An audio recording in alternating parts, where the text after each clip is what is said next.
Okay, good morning, my dear future child accountants. So we're doing options. Options valuation is what we are doing. We have done with the concept of binomial model. And binomial model, we did only one method. One method being the concept of portfolio replication approach. So what are the assumptions that we had in the portfolio replication approach or binomial approach? First point, you only have two possible outcomes, and we assume the portfolio or the principle of no arbitrage. So you will be able to get only risk-free returns if you have a position in portfolio as well as if you have a position in options. So that when you have a position in portfolio maybe long and a position in options short, put together, your portfolio will become risk free. In other words, the return from the risk free asset will be same as return from your portfolio. That should be the option premium.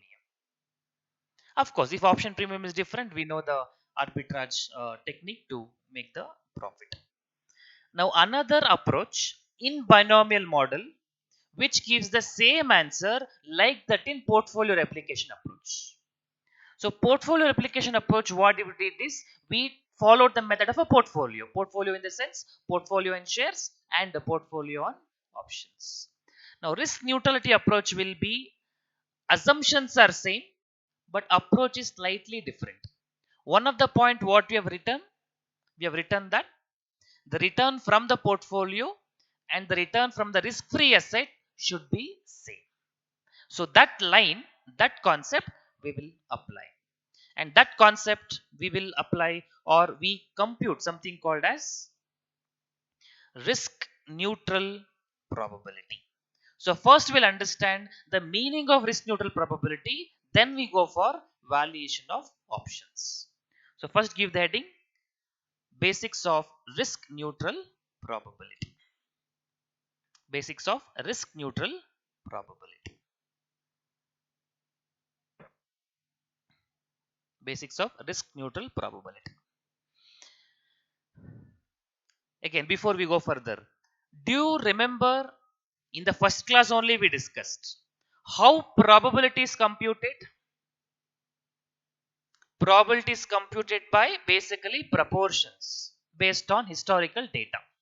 Like what happened in the past, so same thing we likely to repeat. So we have discussed like in the past a person has sold some 20 kgs, so 30 kgs. So what is the probability? We divide how many days, divide by total number of days. So based on the historical events we compute the proportion, that is probability. Let's write down that for our reference. In general a probability is calculated by in general a probability is calculated by a probability is calculated by a proportion or a percentage, calculated by a proportion or a percentage, proportion or a percentage based on based on historical data, based on historical data or events, historical data, based on historical data. That is general probability. But now what we are calling risk neutral probability. So what is the risk neutral means? So what we are comparing, two things. Neutral means two things should be same. Now what two things we are comparing? One, what we are comparing is the return from the portfolio, and we are comparing it with the return from risk free assets. That is the one of the assumption we wrote and binomial model. So if these two should be same, what should be the probability? So this probability is not based on historical event. This probability is based on the concept portfolio return and discrete return should be equal. If that has to happen, what is supposed to be the probability? Then we compare with the actual probability, we make decisions. That is subsequent step. So next you write down. Risk neutral probability means risk neutral probability means risk neutral probability means. Risk neutral probability means a probability derived. Remember, derived, not computed. A probability derived. A probability derived based on based on the expectation that based on the expectation that or in such a way that based on expectation that based on expectation that return from the portfolio return from the portfolio return from the portfolio is equal to return from the portfolio is equal to return from risk free assets is equal to return from risk free assets is equal to return from risk free assets. Next sentence. So first sentence what you have written, what is the meaning of general probability. Second thing what you have written, the meaning of risk neutral probability. So third thing is next sentence or next point whatever it is, decision is taken a decision is taken by comparing a decision is taken by comparing risk neutral probability with general probability by comparing risk neutral probability with general probability risk neutral probability with general probability. Okay, let's understand now how do we compute this risk neutral probability. We understood the meaning of it, but how do we compute? We need a formula, we need a derivation. Today current market price either can go up or it can come down. Only two possible outcomes because we are under binomial model. That assumption holds good. So high price or low price.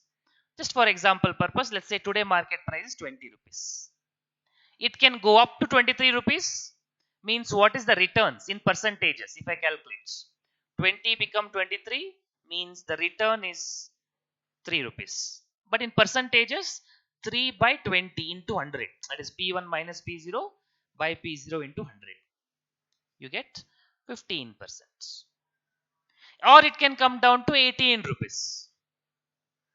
That is, you have a loss of 2 rupees minus 2. So, what is the return in percentage terms?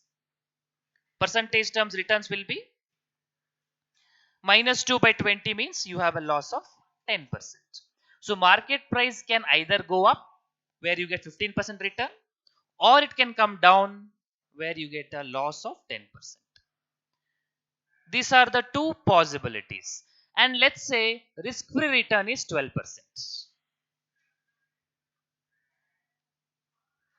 Risk-free return is 12%. And what we are discussing now, the return from underlying asset or return from share should be equal to return from risk-free assets. Okay, what is risk-free returns? Risk-free return is we have given in the problem as 12%. But how do we compute the return from the share? Because we have two numbers, 15% one number minus 10% other number. So how do we convert two numbers into one number? By taking an average. But when we have probability, we don't take a simple average. We multiply it by the respective probabilities. So probability of going up, if it is P, probability of coming down, it is 1 minus P. Total probability should be 100%, total probability should be 1. So how can we calculate this? So return from the stock should be equal to return from the risk-free asset, that is 15% multiplied by P and minus 10% multiplied by 1 minus P. That gives you expected return from the underlying asset, from the stock. And that should be equal to risk-free assets. So simplify, 15 into P plus minus 10 into 1 minus P equals to 12 rupees. So if you simplify mathematically, 15 into P is 15P, minus 10 into 1 is minus 10, minus 10 into minus P minus minus plus 10 into P becomes 10, 12 as it is. So 15P plus 10P becomes 25, minus 10 goes to right side, becomes plus 10. So 22 by 25, you get 0.88. So what is this 0.88 means? If the probability is 0.88, then return from the stock and return from the risk free are same. If you think probability is different, then your return is also different.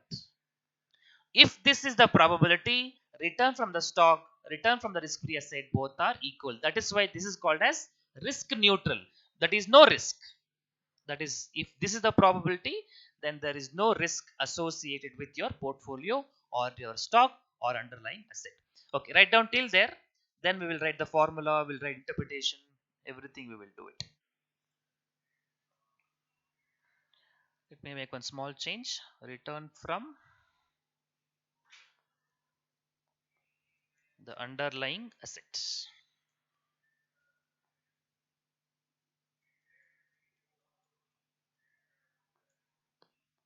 And what does P represents? Here, probability of high price. P is probability of high price. So 1 minus P, probability of low price.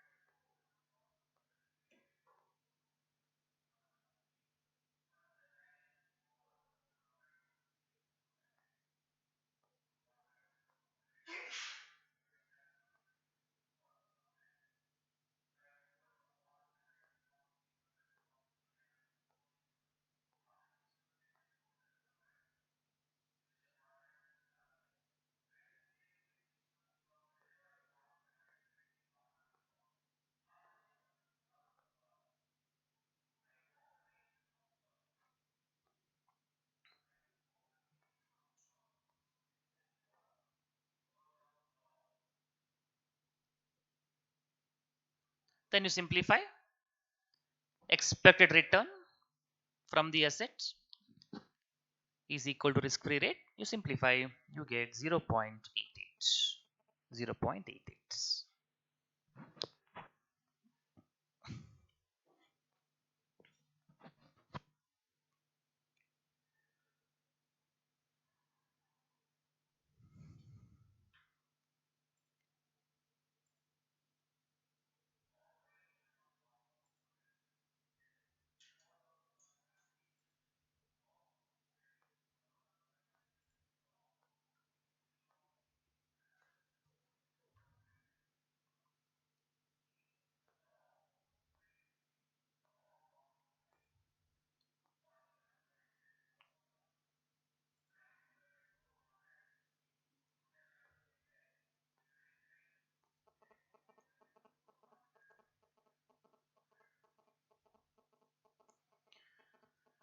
Okay, hope you got it till there. Write down interpretation. If the probability of if the probability of market price if the probability of market price reaching if the probability of market price reaching the high price probability of market price reaching the high price is 88%, is 88%, then then return from the underlying asset return from the underlying asset will be risk free rate. Return from the underlying asset will be risk-free rate. Will be risk-free rates. It implies at this probability, at this probability, underlying asset is risk-free. Underlying asset is risk-free. Underlying asset is risk-free. That is risk neutral. Risk-free, that is risk neutral. Risk neutral. Risk neutral. If actual probability is more than 88%, next sentence, if actual probability is more than 88%, if actual probability is more than 88%, okay, then you try to think and tell me which will give higher return.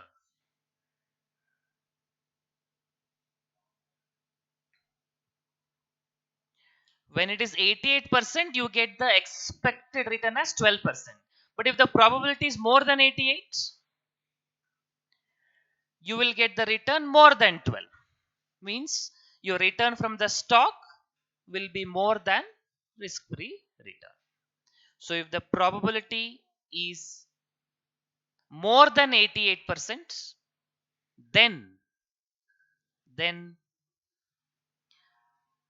return from the underlying asset, then return from the underlying assets will be more than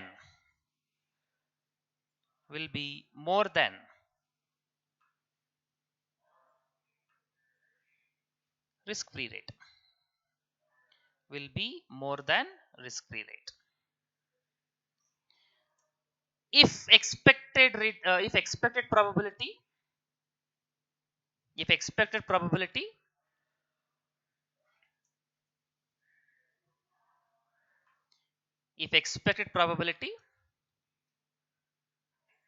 is less than 88%, if expected probability is less than 88%,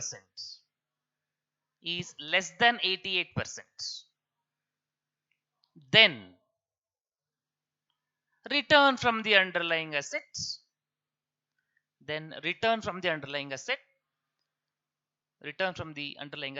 is likely to be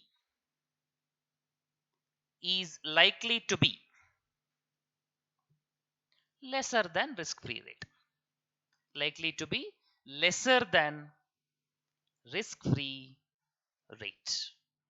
Will be lesser than risk-free rate. Okay. We understood how the risk-free risk neutral probability is calculated by logical return basis. We can also do it based on price per share, meaning price of the underlying asset or price of the market price of the underlying asset, market price of underlying asset should be equal to price of the risk-free assets. How do you compute the price of risk-free asset? Suppose if today is 100 rupees and you are getting an interest rate of 12% risk-free. So what will be the price of the asset in future? Risk-free asset. It will definitely be valued at 112 rupees because it does not have any other uncertainty. It does not have any other risk. 112 rupee is there. So if the stock also should give you the same return, or if I say that that is to percentage terms, if this stock was risk-free asset, imagination, how much return it would have provided on 20 rupees? It would have provided 12%. That is, it would have provided a return of 2.4. So it would have become 22.4 after 1 year if this asset was a risk-free asset. Now this asset having a chances of either 23 or 18. If you compute a expected market price, by considering probability. If that is also 22.4, that means it is again providing risk-free asset. So what we have calculated is based on returns. What I am telling is we can also calculate the same thing based on rupees, absolute rupee basis. Let's do that also. So this is a percentage basis. Then you calculate based on rupee basis. That is weighted average. That is nothing but expected value of the market price should be equal to the future value using risk-free rates. So future value using risk-free rate, you can calculate by 20 into 1 plus R into 0.12.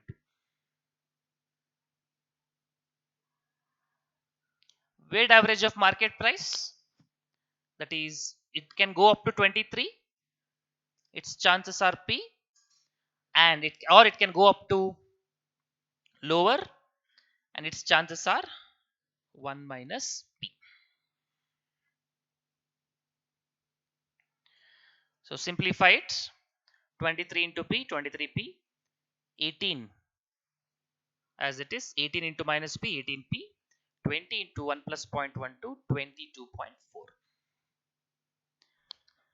So 23P minus 18P is 5P, 18 goes to right side, that becomes minus. So 22.4 minus 18 means 4.4. So probability is 0.88.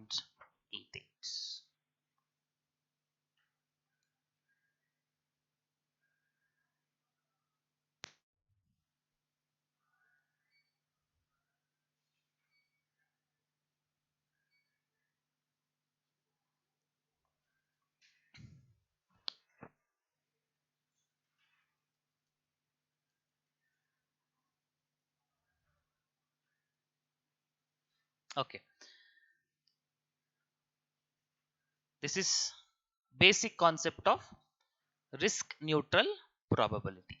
Okay, we have done the calculations, but every time we don't want to compute like this. We want to compute by way of a formula. So let's derive the formula, because when we solve the problems, we should substitute directly in the formula. We should not spend time in deriving in every problem.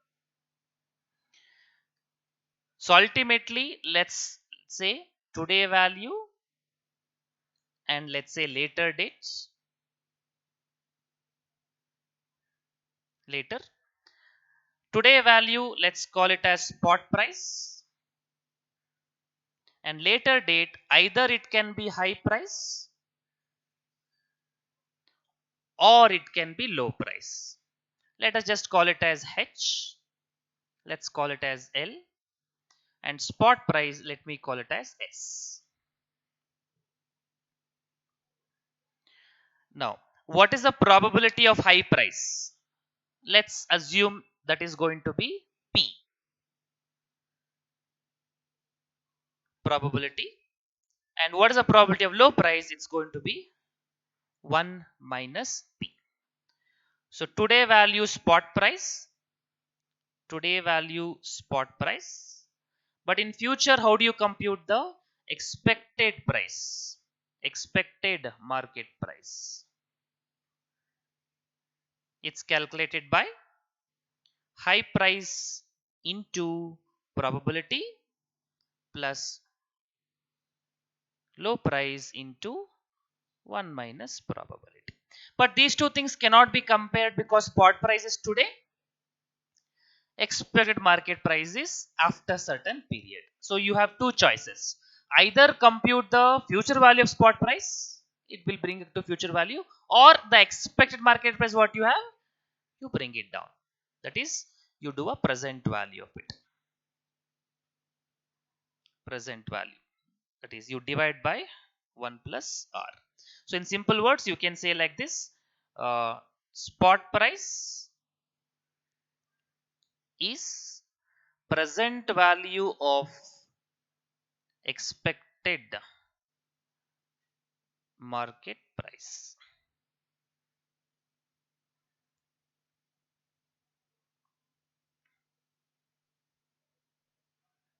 Okay, so present value of expected market price, that is high price, into probability plus low price into 1 minus probability divided by 1 plus r. Again, I repeat, 1 plus r is a term for present value.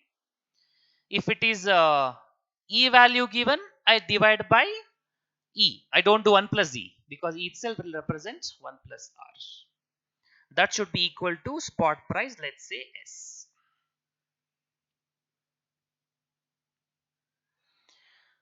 So I need a formula for probability now. So one thing what you can do is, in every problem you can write this as one equation where you don't have to remember formula.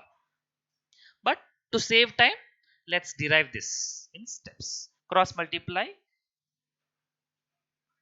S into 1 plus R equals H into P, HP plus L into 1, L minus L into P, LP. S into 1 plus R, you keep it as it is.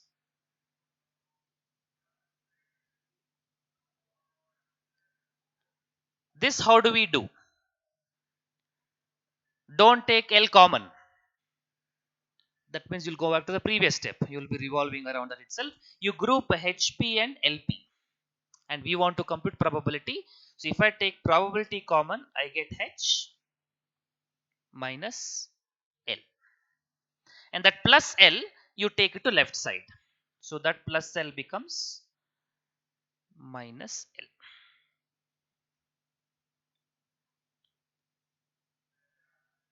So how we can write as probability as S into 1 plus R minus L divided by H minus L. S into 1 plus R is nothing but future value. So you can also write it as future value minus low price divided by H minus L.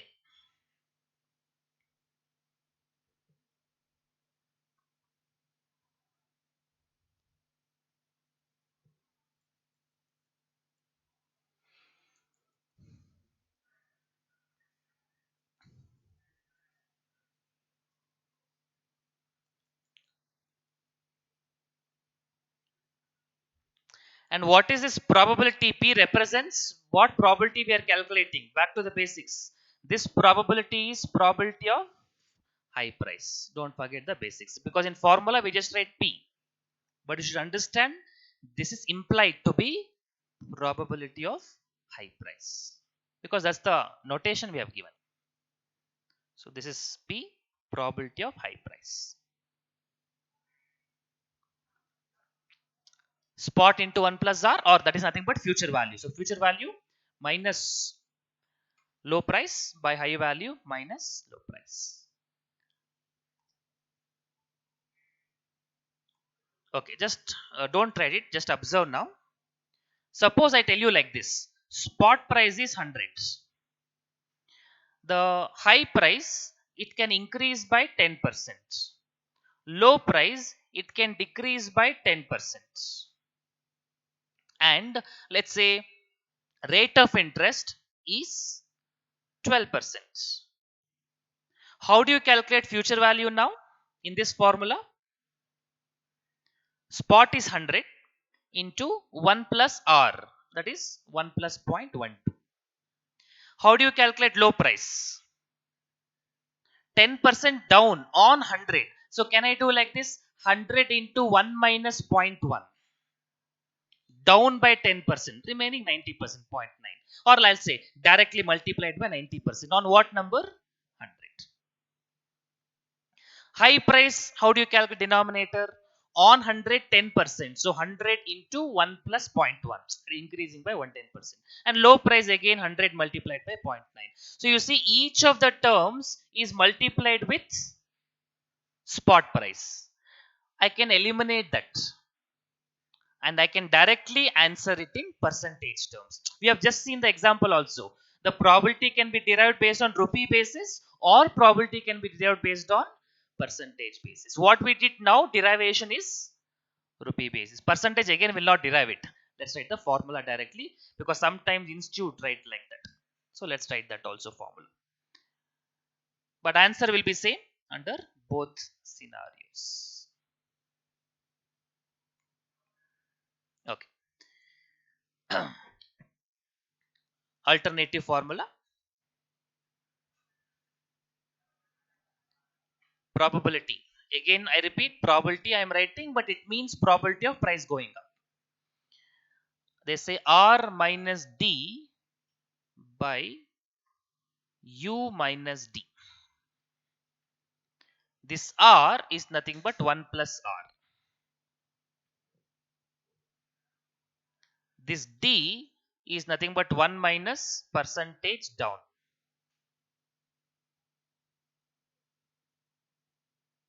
And U is 1 plus percentage up.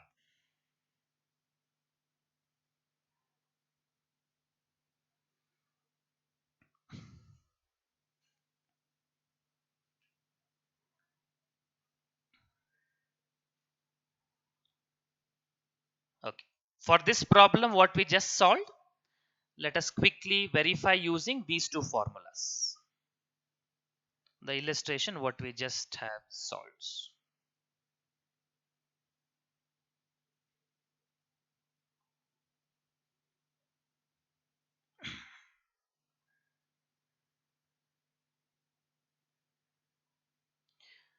Okay. So what are the values just we have taken down now? High price was 23 and low price was 18 and spot price is 20. And how much risk free rate we have taken? 10%, 12%. 12%. Okay. Let's use the formula. Well, let's use both the formula. Probability F minus L by H minus L. Future value, that is spot price 20 into 1 plus 0.12 minus low price 18 divided by high price 23 minus low price 18. That is 22.4 minus 18 by 23 minus 18.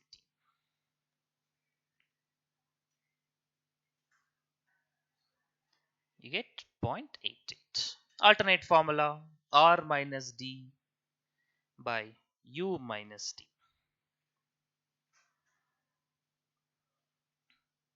That is 1 plus R, 1 plus 0.12 minus D. How much D is going to be?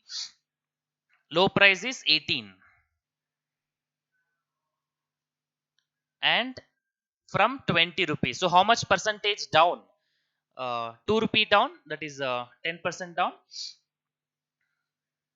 We already calculate 10% down. So 1 minus 0.10, that comes to 0.9.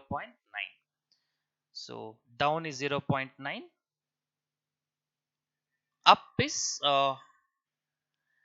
3 rupees. 3 rupee and 20 we have calculated 15%. That is 1 plus 0.15. 1.15. So 1.15 minus 0.9. That also should be 1.12 minus 0.9 divided by 0.25. Again you get 0.8. So we actually calculate using 4 methods: using price, using percentage, and using formula based on using price and using percentage. So any method you can adopt in examination, you get the probability.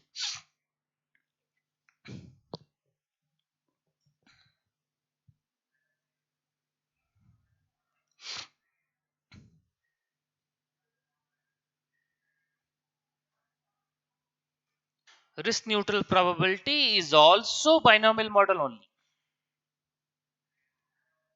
So same two approaches, high price, low price, same assumption that you should have risk free return from the portfolio.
Okay. So we have understood the formula interpretation of risk neutral probability. Now let's try to understand how do we bring this into option valuation mechanism. Basics. What you pay today is option premium, that is nothing but the price you pay. And what value you get on expiry is intrinsic value. And intrinsic value, we can have only two possibilities, that is high price or low price. Now, if I am valuing call option, let's say, how do we compute the intrinsic value? Market price minus strike price. Market price is high price minus strike price. Market price low price minus strike price. But two possibilities are there. Two intrinsic value we get. How do we convert this into one intrinsic value? We will multiply it by respective probability. This is P and another one will be 1 minus P. So when you do the intrinsic value into P and another intrinsic value into 1 minus P, what you get is expected intrinsic value. This is on expiry. We require present value. So divide by 1 plus R. That is your value of call option. So value of call option formula is only so much. High price minus strike price into P plus low price minus strike price into 1 minus P by 1 plus R. If it is E value, we divide by E value, continuous compounding. This for call option. For put option, it's not high price minus strike price because the intrinsic value for put option is market price minus strike price. So it will be strike price minus market price. So strike price minus high price into P or strike price minus low price into 1 minus P divided by 1 plus R. So you don't have to write so much. Let us just write down simple words. So value of options using risk neutral probability. Value of options using risk neutral probability. So let me write today and expiry. So today, that is value of option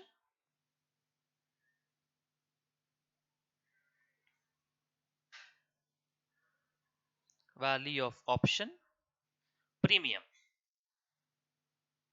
should be present value of on expiry whatever you get, present value of expected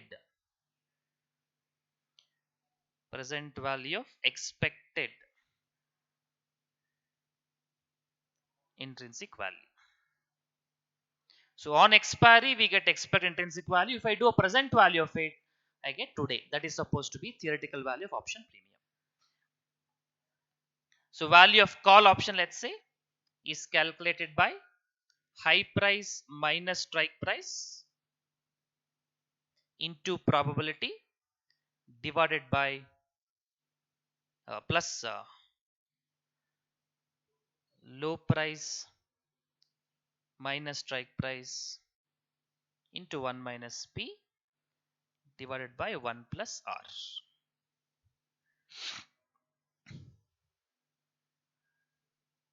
In fact, usually the second part becomes 0. Usually, because when market price is less, that is negative, option is not exercised. So effective formula will usually be only high price minus strike price into probability divided by 1 plus R. Only that much will be your answers. Value of put option is low price minus strike price into probability plus not low price minus strike price is a selling price. So strike price minus high price and strike price minus low price into 1 minus probability divided by 1 plus R. And usually it is high price means not exercised. Therefore, if I take this part out, what I left with only strike price minus low price into 1 minus P divided by 1 plus R. Strike price minus low price into 1 minus P divided by 1 plus R.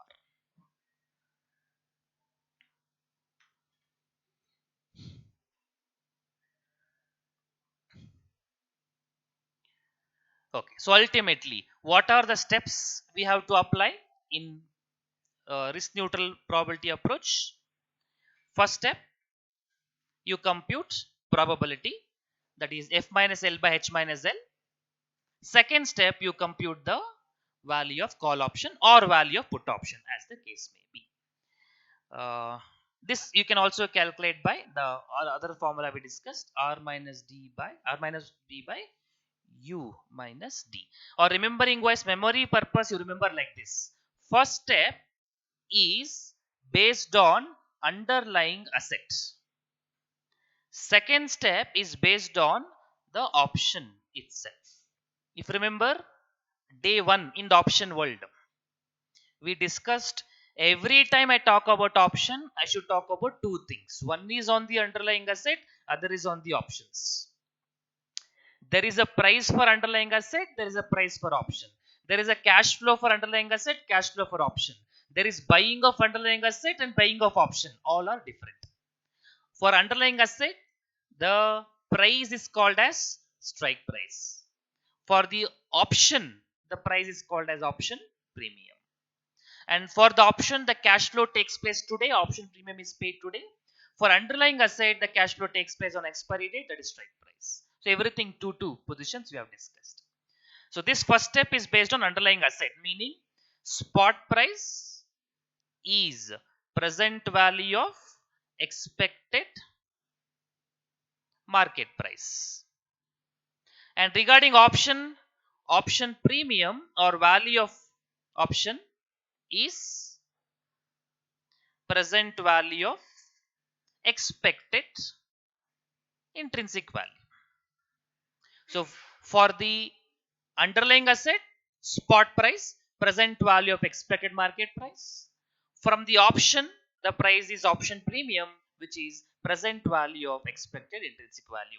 So these two lines are very in line, in matching. One from the underlying asset point of view, one from the option instrument point of view. Both have got ultimately similar feature, present value of future cash flows. Using the underlying asset, derive the probability, apply the probability on the option, you get the option premium. Value of call also, value of put also. So ultimately, if you compare what we discussed in the previous session and this session. Previous session we did valuation of binomial model under portfolio replication approach. That has got two steps.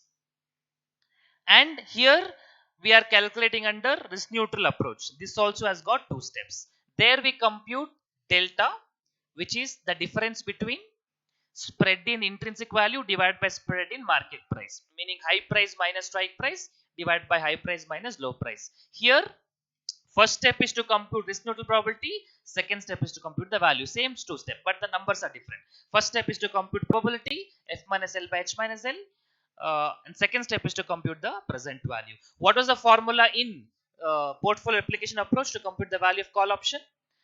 Today price minus present value of future portfolio. Today price is delta into current market price minus present value of future portfolio is computed only when the market price is down, which is delta into lower price divided by 1 plus R.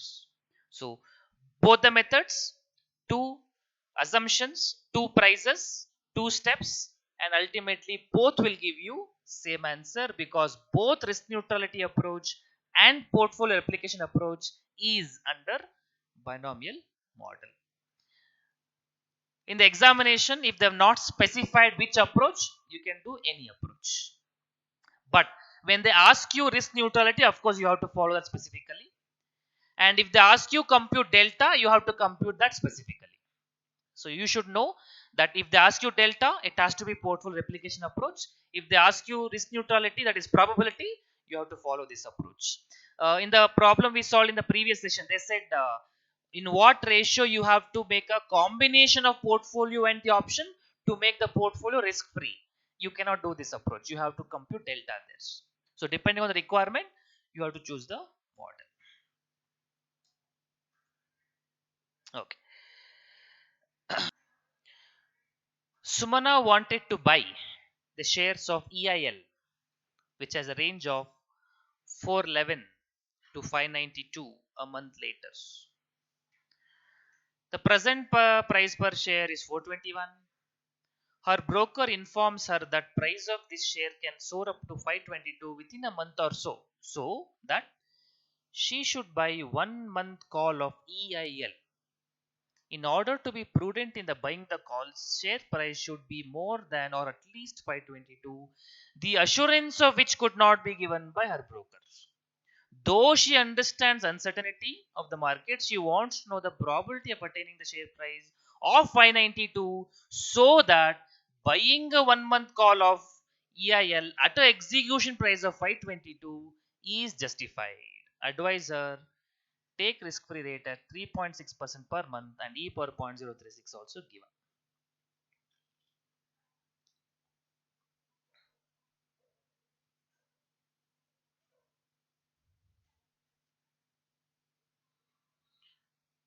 What exactly that she wants? What's her problem here? What's the requirement of the problem? She wants to know the probability. That's all we have to calculate. Nothing else in this problem. Calculate probability. Whichever the methods. Probability, let's say F minus L by H minus L. Future value, spot price into 1 plus R. They have given the E value. So let's make use of it. Spot price is 421. Spot price 421 into E power RT. That I'll directly make use of it. 1.037 minus low price. The lowest price, it can go up to the range. If you look at, it can go up to 411. Divide by high price minus low price, 592 minus 411.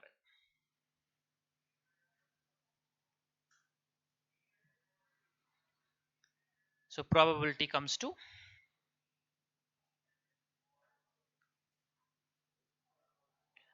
0.1413. If I take more probability, 0.1413, that is, if I multiply it by 100, 14.13%.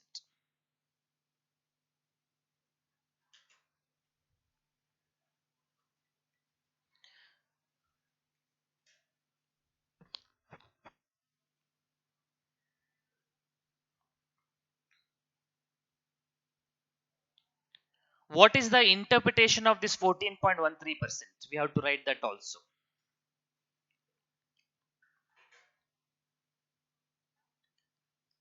Okay, write down. If the probability of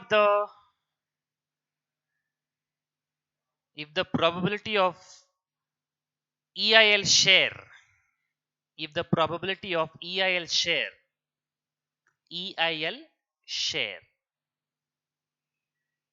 reaching 592, in a month, reaching rupees 592 in a month is 14.13%, is 14.13%, is 14.13%, then this share will provide, this share will provide, this share will provide a return of, this share will provide a return of how much? Risk-free rate of 3.6%. This share will provide a risk-free rate of 3.6%. So what do you suggest her? If the probability is 14.13%, then don't go for this stock. You get the return from risk-free only. Why do you want to take risk and go to this stock?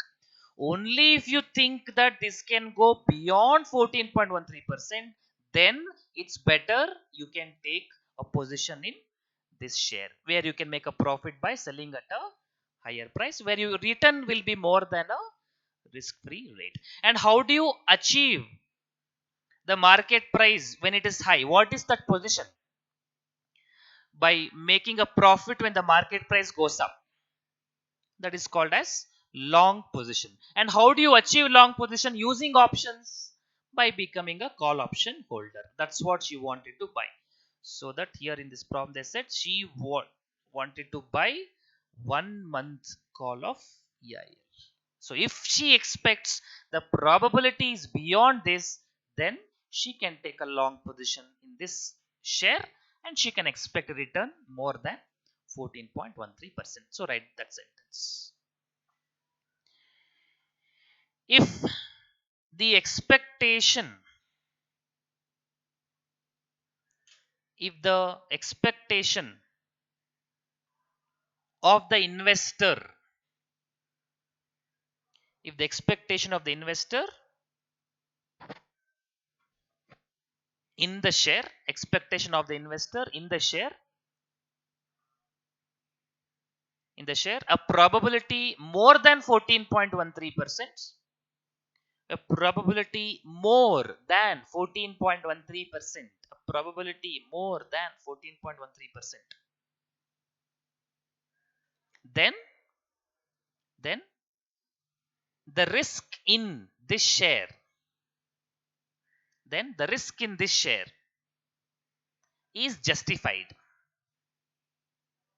Risk in this share is justified. Next sentence, the return can be obtained. The return or the profit can be obtained.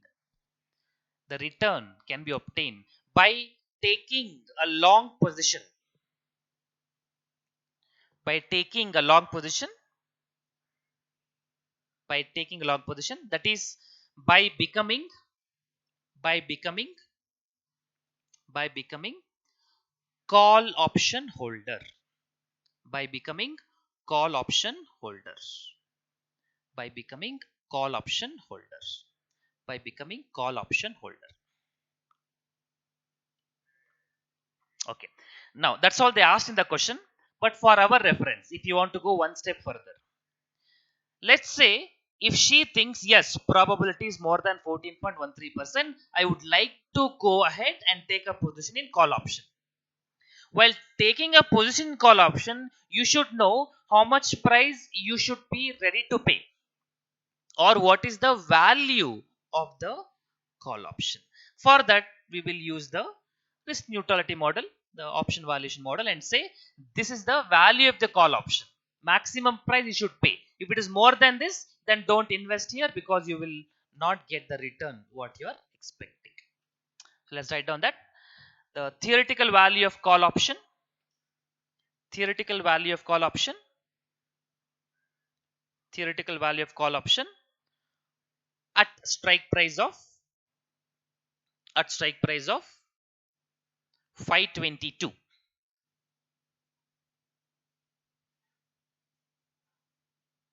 At strike price of 522. Just calculate what is the value of call option. Okay, I'll just show it here. High price minus strike price into probability plus low price minus strike price. You don't exercise, but as a formula you write down. Into 1 minus P by 1 plus R. High price is 592. Strike price is 522. Probability 0.1413. The second part is 0. Ignore it, or you can write. Divide by 1 plus R, which is E value given. So that comes to 9.54.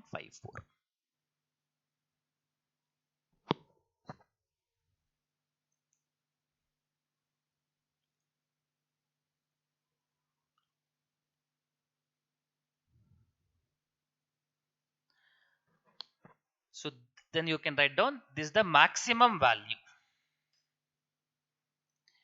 This is the value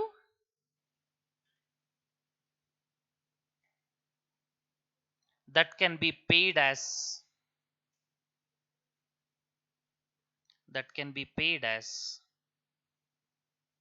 option premium of call option that can be paid as option premium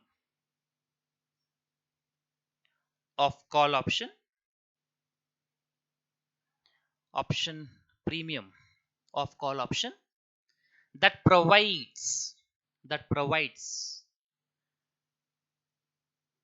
risk free rate that provides risk free rate of 3.6%, that provides a risk free rate of 3.6%, that provides risk free rate of 3.6%.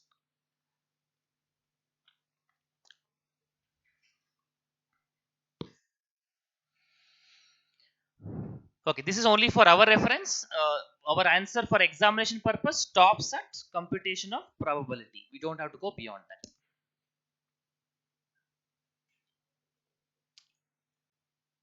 that. Is this problem there?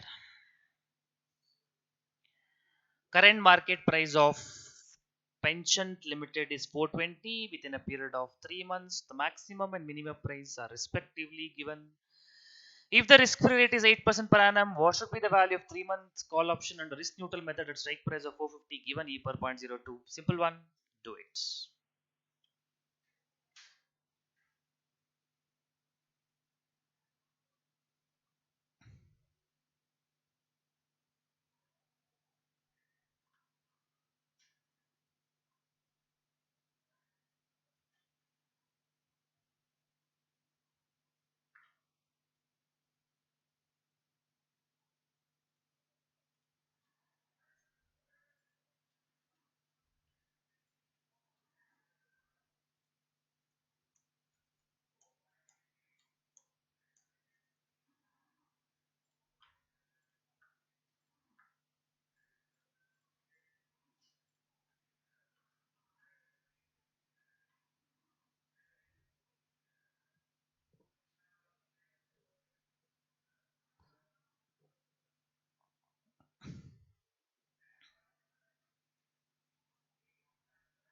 What's the probability you're getting?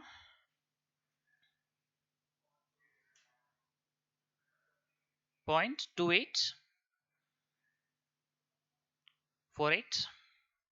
You can take 0.2928, two decimals also is fine.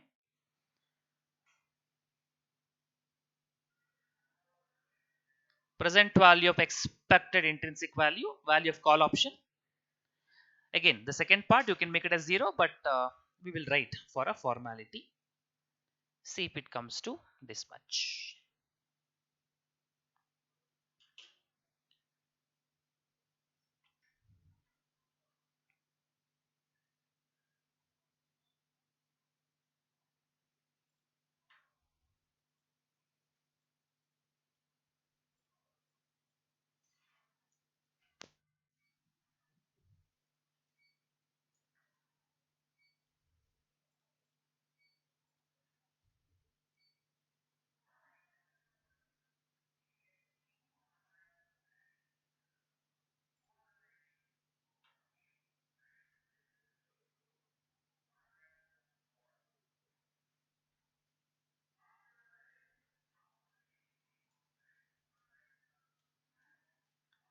So you are getting 13.96. Yeah, 13.96 is 14. That's fine.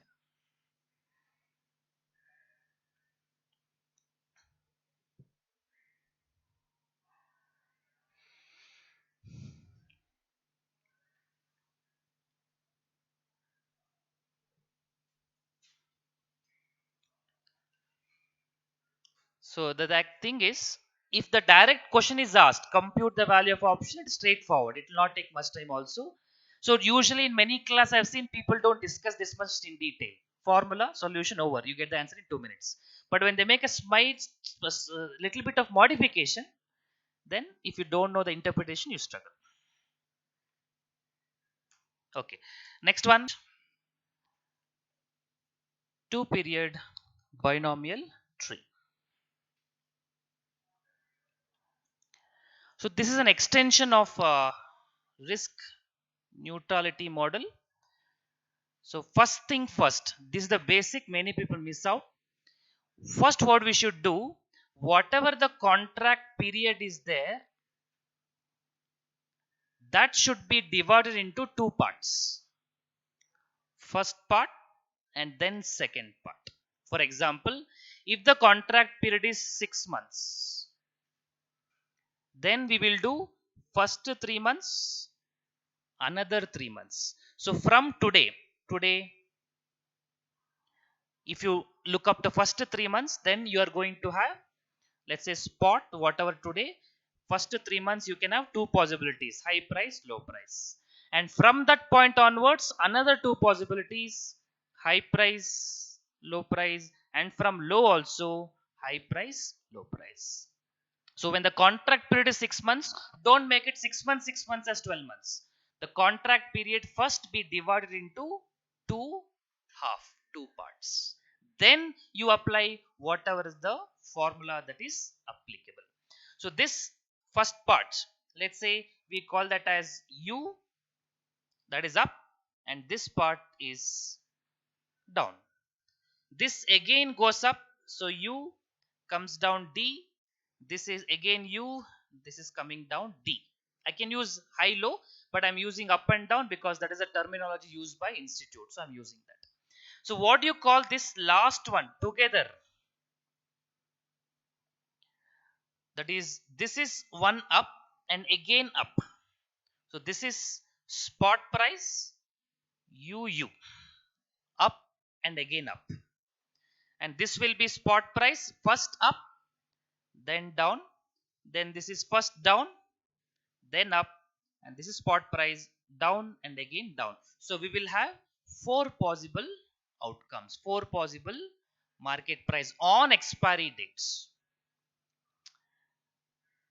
Okay, so today price, if it is 100, it can go up to 110 or it can come down to 90. That is one term, first half.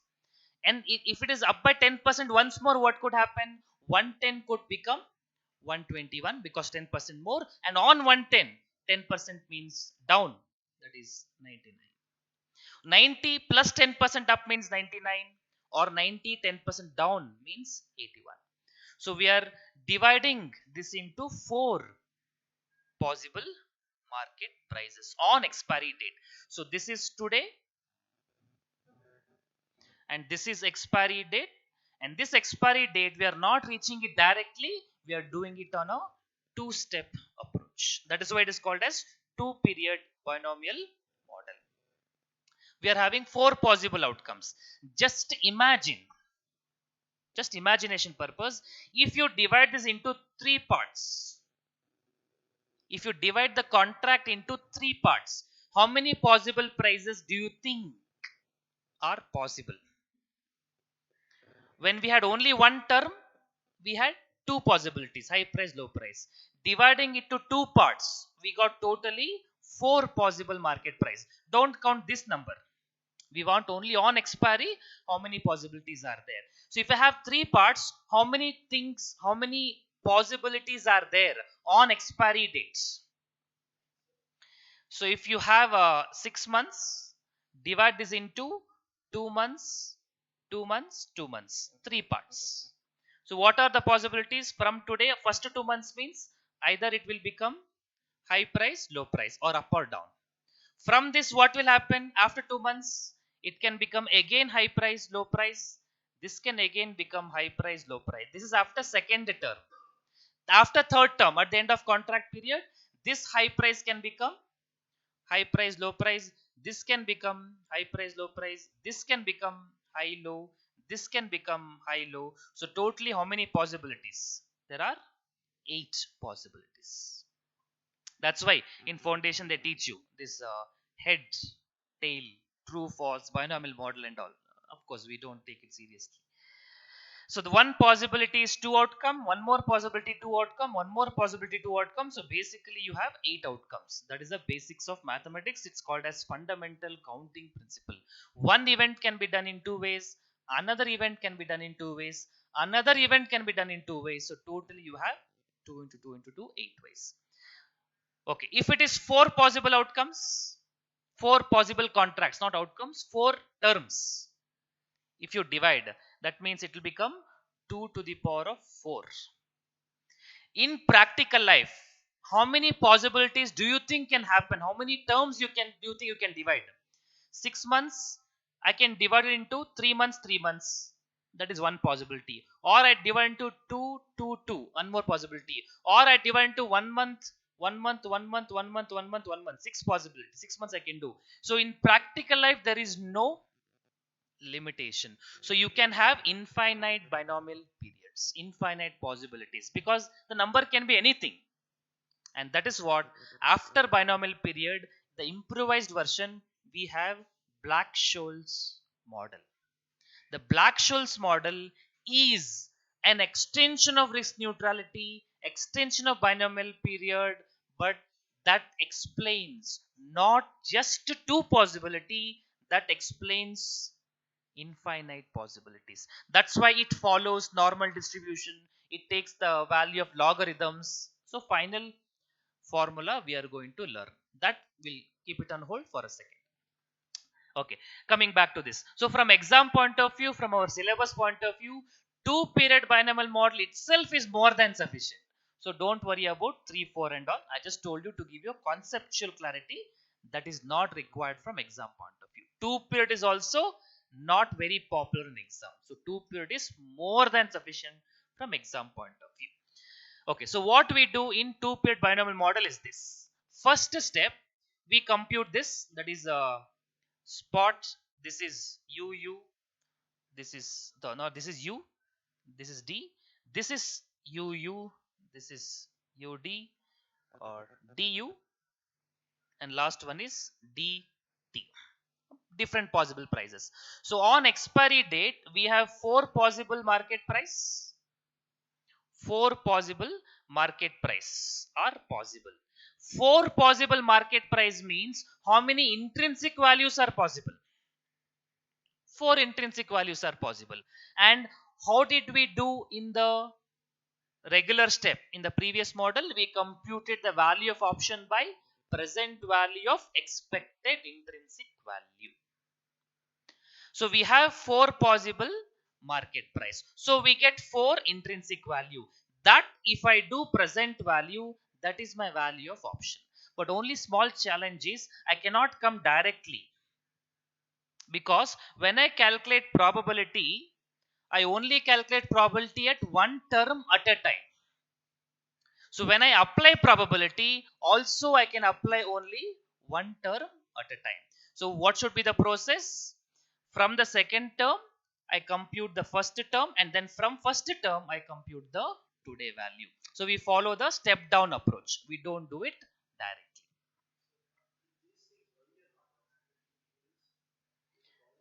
Dividend can be considered, and same formula applies. What we applied in futures. Theoretically, that is there. Academically, also that is there. But from exam point of view, I have not seen that. So I have not considered that. But the application is exactly the same what we do it in futures. The present value of dividend should be subtracted from spot price. Keep it same method. So here what we are going to do as a first step is, from for the spot price we compute from left to right, so that we estimate on expiry date what will be our expected spot price on expiry. Then what do? We bring it backwards for option price. That is, from the future values we bring it backwards. And for bring it backwards, I don't come directly. From the second term, I'll come to the first term, and from the first term, I come to the zero term. Just like the way we did in spot price. I did not go directly on the expiry date. I moved in two-step approach. So when I'm computing present value also, I'll move down in the step down approach. Again, I'll just do it once more. Not because I like it. This animation should be easy for you to remember. That is the intention. So first step, we compute for spot price from today to future value. Then next step, we bring it down. That is, from future value, you can see the arrows are turning it down. and we come to the present value. That present value what we calculate is value of call option. And uh, just one second. Okay, we'll write down few sentences. First, you write down, give the heading valuation under 2-period binomial model.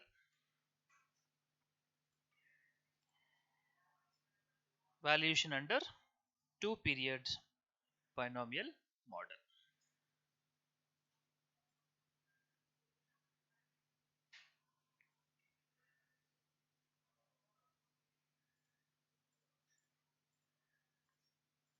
Okay. Below that, under this methods, under this methods, under this methods, contract period is divided into contract period is divided into two sub periods. Two sub periods. Two sub periods.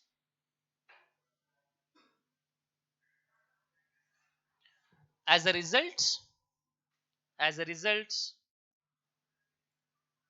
as a result, there will be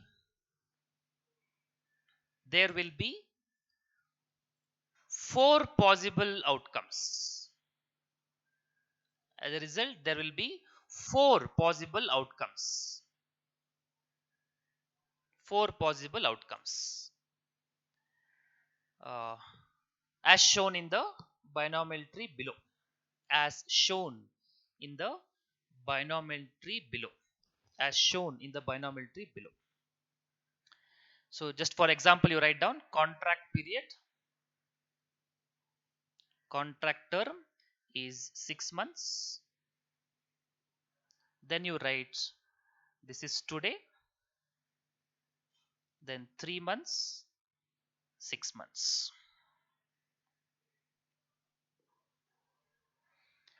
Then you write here spot. Today you write it as spot. S for spot. Then it can go up, which means SUU. So SU. Or it can come down, the spot price after 3 months, SD. SU, SD. After 6 months, again it can go up. So SUU. Or it can come down. So already up, then down, UD. This also SDU. Last one SDD. Right up to that stage. Right up to that stage.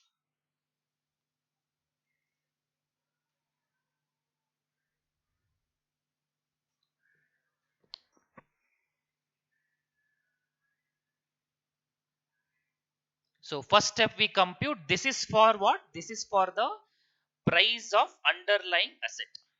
Price of underlying asset.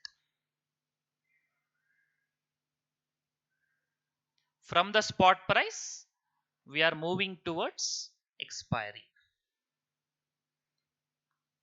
From the spot price, we are moving towards expiry. And we get four possible outcomes. SUU, SUD, SDU, SDD. UU, UD, DU, DD. You don't have to remember those notations. I'm just giving you any number could be there. That's fine. Okay, this is one step. Then next step what we do, we will work backwards. So this you write it as next one, where the arrows will be backwards, because what we did now is for the underlying asset. We know the market price on expiry date for underlying asset. Based on the market price, we will compute intrinsic value. So for 4 market price, we'll get 4 intrinsic values. Then we move backwards and we compute the present value. So this is for the option valuation. Option valuation. Moving backwards. This is from expiry date. We will come to the today value. This is for options. Option pricing. Option valuation, option pricing, option valuation. Okay. Now again, this is done in a two-step approach. Two-step approach. What do you mean by two-step approach? From this second term, we come to first term. From the first term, we come to zero. So the two-step approach is applicable when you go from left to right also, when you move from right to left also. It is not done directly.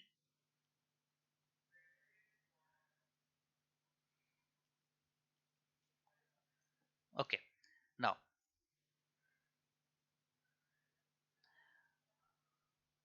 we have two possible outcomes here. How do we reduce these two numbers into one number? Like this we have intrinsic value 1, this we have intrinsic value 2. How do we convert those intrinsic value into one number? If you remember, we did high price minus strike price multiplied by probability, high price minus low price minus strike price multiplied by 1 minus probability. That's what we are going to do. That is, using the probability, we are going to convert this into one number, and then we bring it down by applying interest rates. The same step is done here. Using the probability, these two numbers are converted into one number that will give you the expected value. Then you bring it down using the interest rates. So we get one value after term 1, one value after term 2. Again, we apply probability for these two, then we bring it down. The number you can remember like this: 1, 2, 4. The spot price 1 becomes 2, then it becomes totally 4. Option value also you should do in the same manner, but 4 to 1. We have 4 option values, 4 intrinsic values. 4 becomes 2 values and 2 becomes 1 value. And that process is obtained by probability, then we bring it down. Okay. This is the overall process. Let's rewrite. We have written, but let's rewrite what are the steps in two period binomial approach. Three simple steps. In previous method, we had two steps. Here I'll do one more step because it's two period. I need one more step. First step is to compute risk neutral probability. Second step, we compute stock price at expiry. Third step, we compute the value of call or value of put. So this stock price expiry is for underlying assets, and this value of call is for the option premium. Risk neutral probability, R F is probability is F minus L by H minus L, or you can also do probabilities R minus D by U minus D.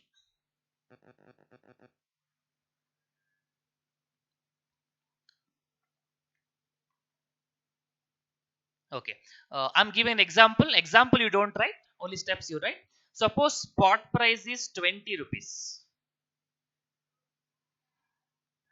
It can move in range of, let's say, 10%. So what do you think 20 can become? After 20, it can be up by 20 can become 22, 10% up, or it can be down by 10%, means it can become to 18. Now after 22, it can be further up by 10%. So on 22, further up by 10% means 22 plus 10%, that is 2.2, so you get 24.2. Or 22 can down by 10%, 2.2, 22 means I think 19.8.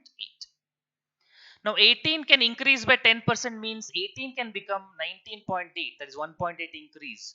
Can be down by 1.8 means it can become 16.2. So in the formula L, can you tell me how much it is? In this example, what is L, low price, going to be for computing probability? It must be 18. We have to compute on a step down approach or step up approach. We are not moving straight forward from 0 to expiry. Therefore, probability also should move in that direction. So for more specific, you write down this probability for a single period. So this second term you don't consider. Consider only first term. 20. So 20 becoming 22 or 20 becoming 18, meaning low price will become 18, high price becomes 22. Or this might be complicated, but just for your reference. If you use 24.2, then what should be low price? Low price should be 19.8 and spot price should be 22. So from that node, from that point, that is after third month, let's say, what is the high price standing at third month end? High price is 24.2, down means 19.8, and on that day the spot price is 22. Or if you start from 18, then high price is 19.8, low price 16.2, and spot price becomes 18. So three possibilities are there. All the three possibilities give you the same answer. But to keep it simple, let's say it's only for the first term for a single period. Ultimate all answer will be same, but we don't have to complicate much. We'll do only for the first period. Then stock price on expiry. So we prepare two-period binomial tree. You remember this diagram? That is one tree we prepare for stock price so that we can compute the possible prices. Then we write one more chart for the third one, that is for moving backwards. Just one second, if I can change the arrow colors.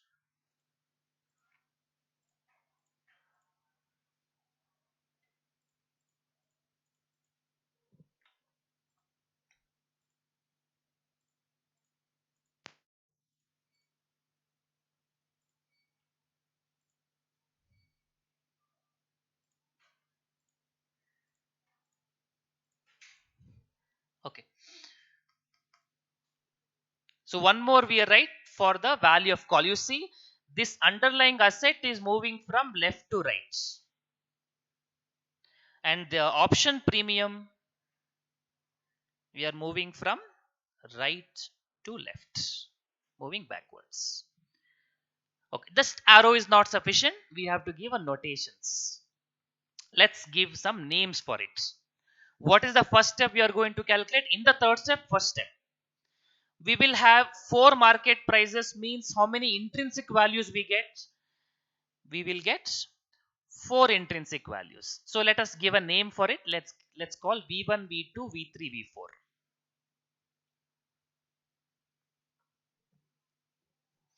Let's call a name.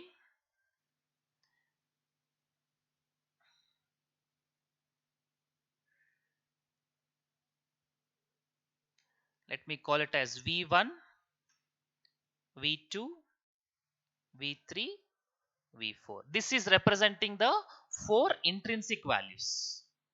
I'm just giving a name for our reference, that's all. Compute intrinsic value at expiry. So four values are fixed. Now I should compute this number. We should give a name for that. Let us give a name and then we'll compute the formula. Let's call this as EV1 and EV2. That is just my names. You can give any other name also. EV1 and EV2.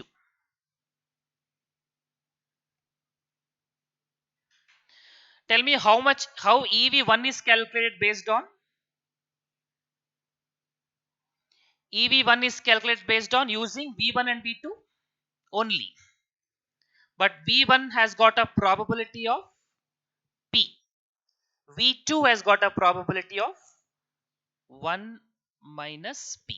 So we will calculate EV1 equals V1 multiplied by probability and V2 multiplied by 1 minus probability, but we have to come down, so we divide it by 1 plus R. If E value is given, divide by E. This is same as our this neutral probability formula. High price minus strike price into P, low price minus strike price into 1 minus P divided by 1 plus R. That's the same formula we are applying. But we should do it once more. EV2 also we should calculate. But EV2 is depending on V3 and V4. So V3 into probability plus V4 into 1 minus probability whole divided by 1 plus R. So this we will get EV1 and EV2.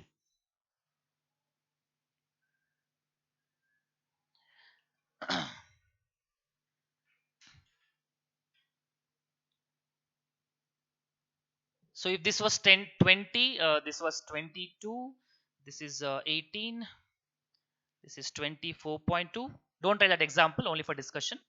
19.8, 19.8, 16.2. Now, just try to answer this question.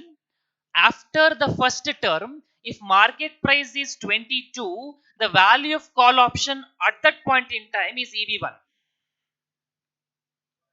Similarly, after 6 months, that is after first term, if spot price supposed to be 18 on that day, then what is the call option value on that day? It is going to be EV2. So today value we had to calculate.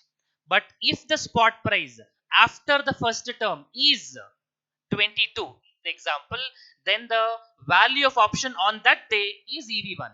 Because what you would have done under risk neutrality approach, standing at that point in time, you would have calculated the probability, you would have calculated the intrinsic value, then the present value. What we are doing now, the V1 represents the intrinsic value if the market price goes up, V2 represents market price going down, intrinsic value.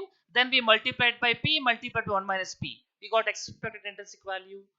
We did the present value. Therefore, EV1 is the value of call option if the spot price happened to be that point. That is high price. That is in this example 22.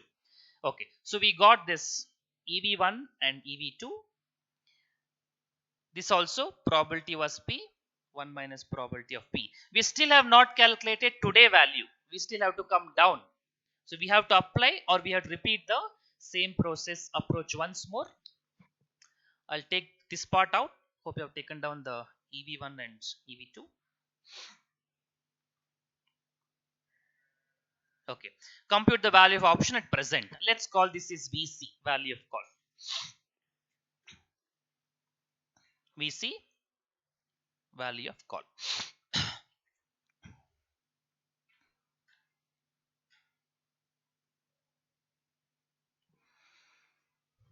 So value of call is computed by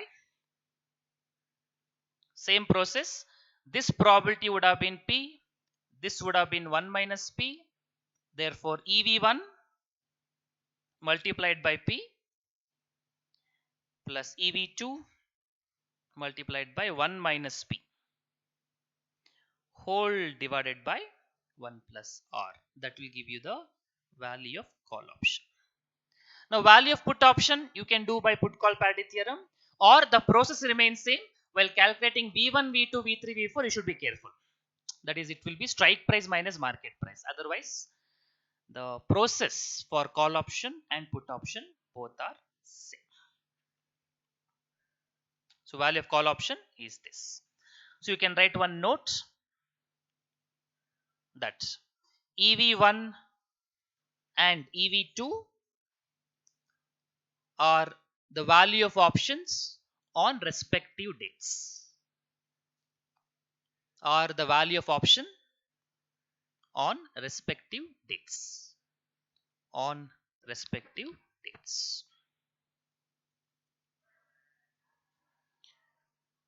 Okay, so this is the three-step approach that we have to solve. Just a summary part. Value of call option today is this. These are the value of option today. These are the values of option after first term. And these are the values of option on expiry.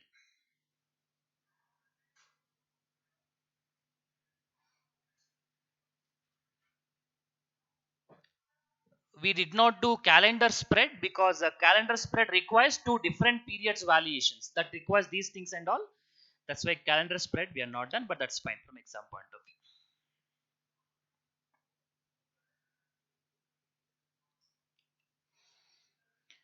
So we see value of option today,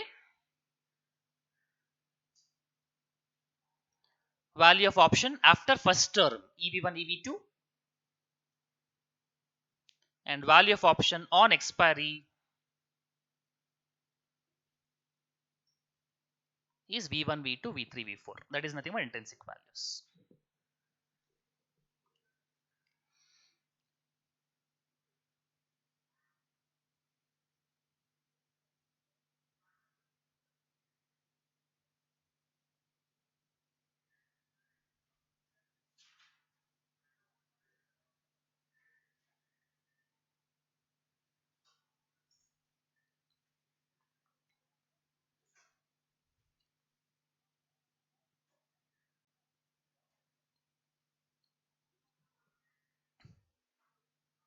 Okay, so let's go for problems.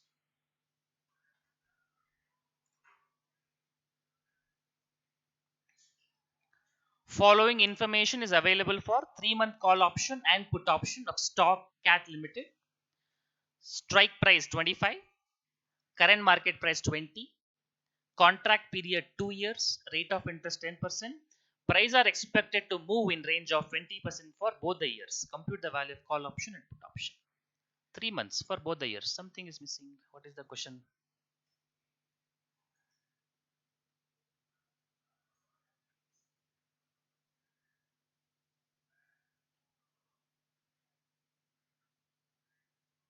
No, make it as 2 years periods, not 3 months. It should be three. It should be 2 years.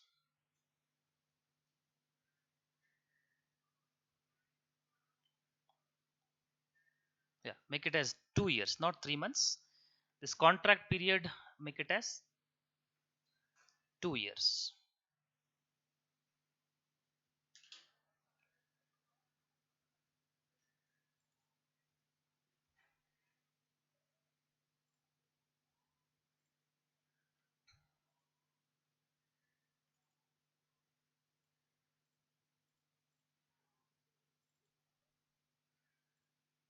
Okay.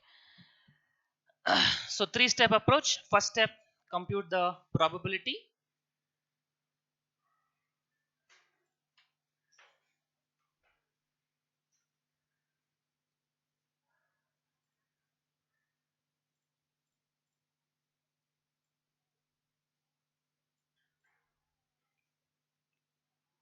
F minus L by H minus L, or you can do R minus D by U minus D.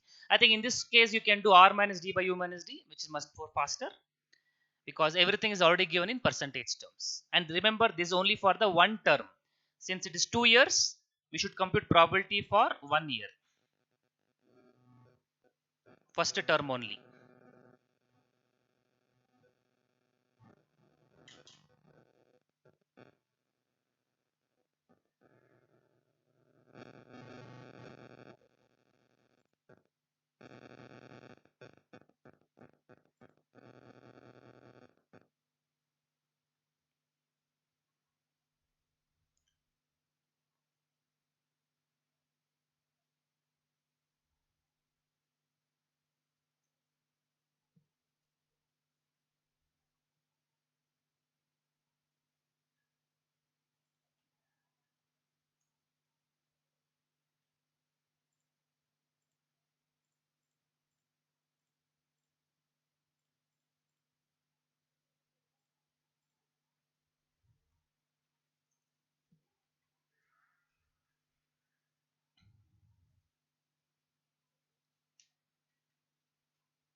So you get 0.75 probability of going up. So prices expiry 20 rupees, it can increase by 10% or 20%. 20% per annum. So 20% means 24, and 20% down means 16. From 24 20% up means 28.8, down by 20% means 19.2. So for 16 20% up means 19.2. From 16 20% down means 12.8.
Okay, using this also we can calculate the probability.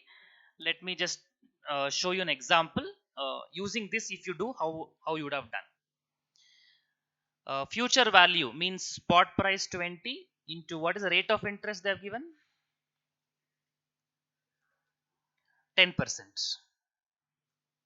So 20 into 1.1, that is future value after one term, minus low price 16 divided by high price minus low price 24 minus 16. See, do you get the same answers?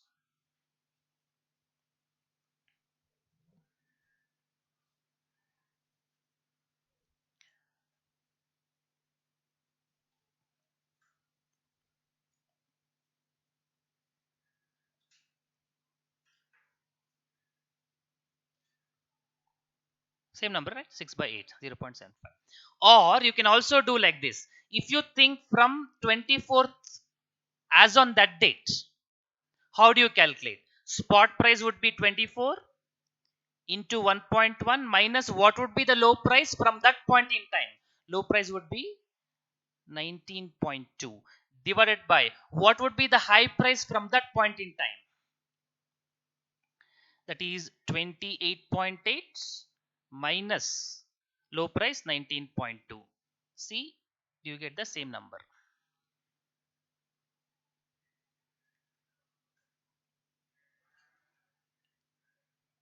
0.75. This also should be 0.75.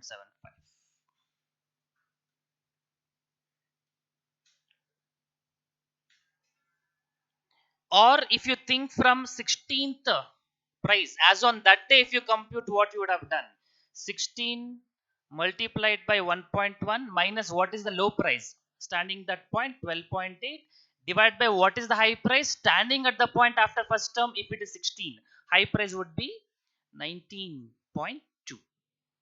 minus low price 12.8. That also should give you 0.75.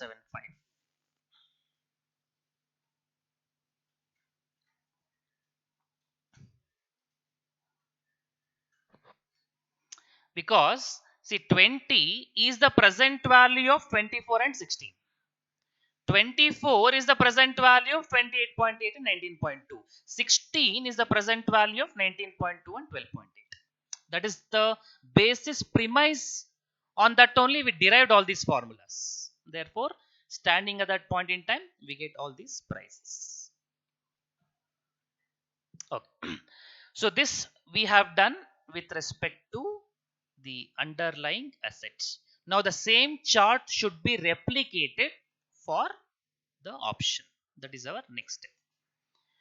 Value of call. So write down from that point two values going up, and again from that point onwards two values up and down. Again, I did enough research on the best way of presentation as well as best way of understanding. This is the best I could come up with after looking all possibilities. Again, I can guarantee you, you don't find this form of presentation in any textbook or any other classes.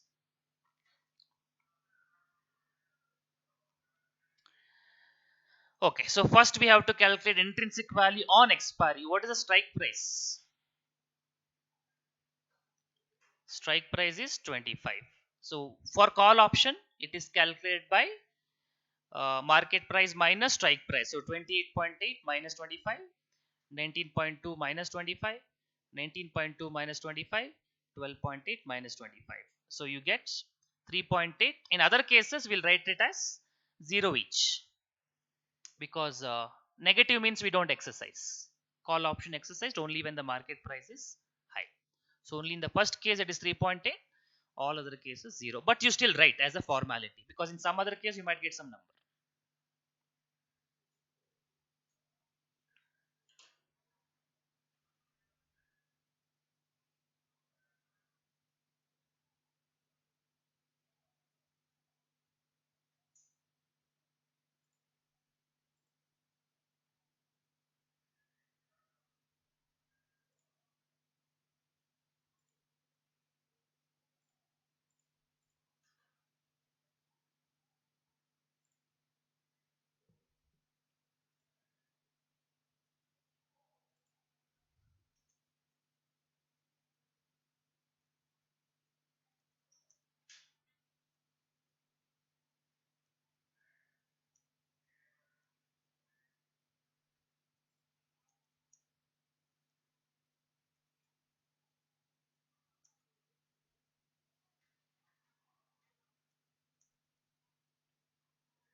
Okay, next.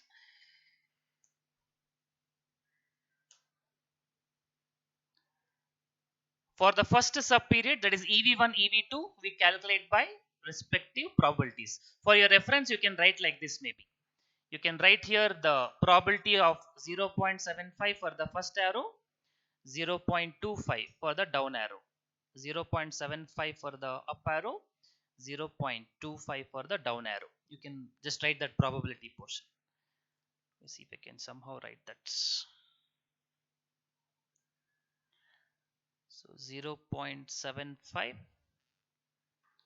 0.25, 0.75, 0.25. You can do for the first one also. Going up, probability 0.75, coming down 0.25.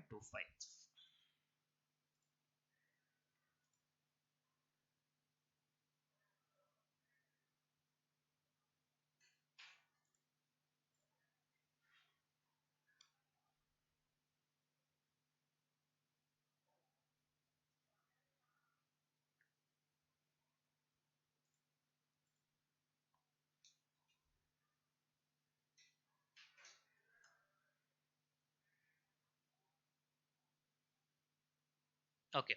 Then we bring it down. How do we do it? 3.8 multiplied by 0.75 and 0 multiplied by 0.25. That will give you expected value. Then we bring it down. So 3.8 into 0.75, 0 into 0.25 divided by 1 plus r, 2.59.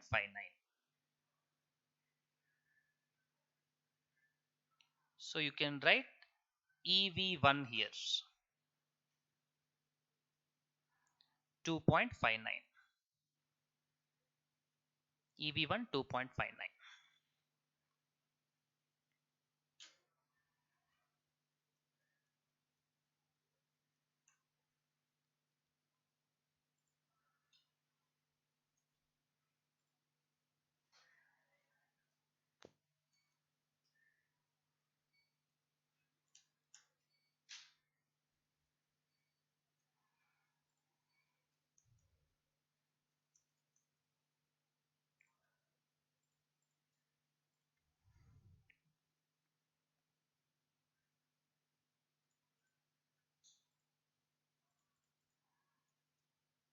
Okay. Then EV2, that is based on 0 into 0.75 and 0 into 0.25, which is 0 only. 0 into 0.75, 0 into 0.25.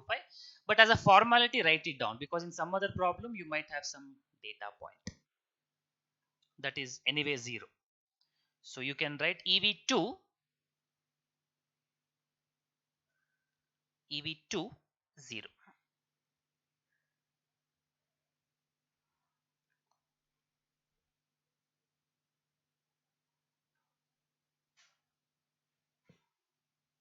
They sometime institute call this as CUU, CUD, CDU, CDD. That is basically they say C, value of call option. And this one they call it as CU, and this EV2 what I'm calling they call it as CD. Just be aware of that also symbols.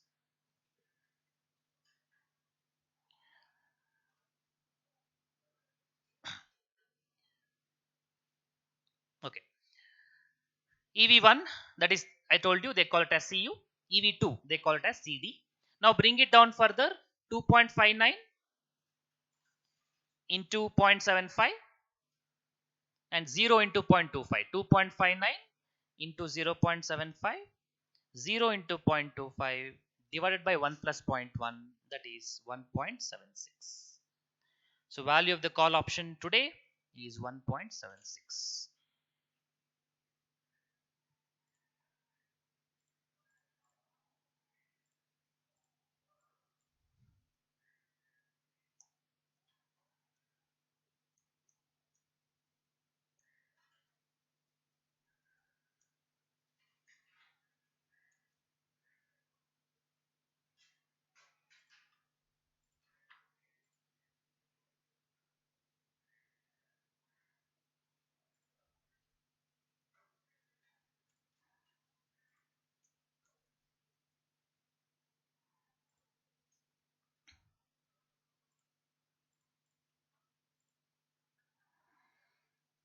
Okay.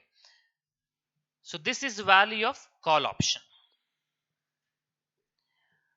Let's observe few small points here. Just write down.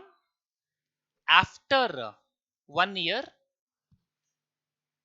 after 1 year, if market price is, after 1 year, if market price is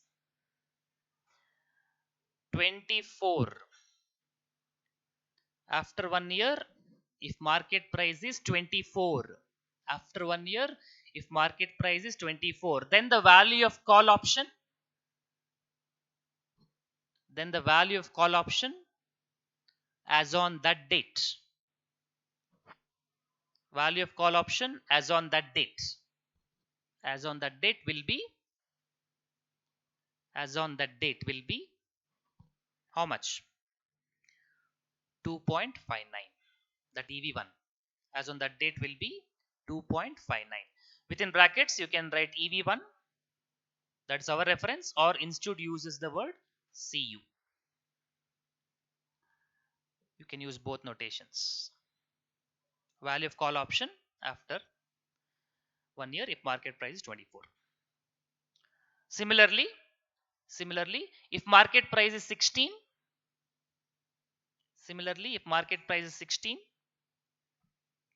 if market price is 16, then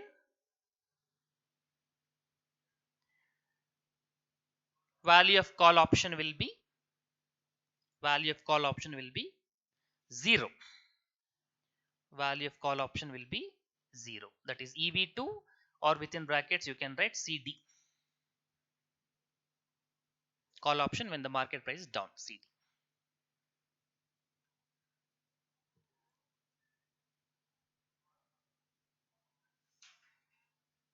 Again, they have not asked, but for our reference, you please observe this. Suppose if they ask you, compute delta after 1 year if market price is 24. Just write that one question, additional question for this only, additional one. Compute delta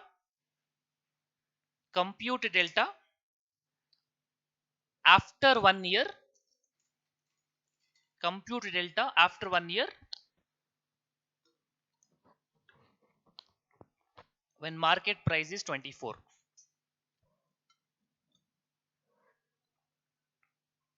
When market price is 24. How would you calculate then? What is delta after 6 months? What is the formula of delta is going to be?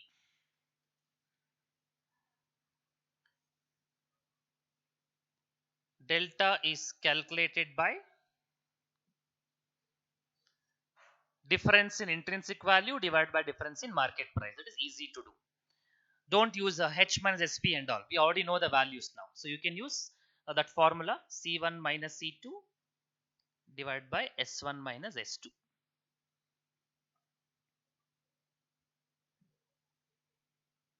So what would be that number?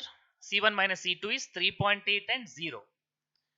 3.8 minus 0 divided by, what is the market price? S1 minus S2, how much you take?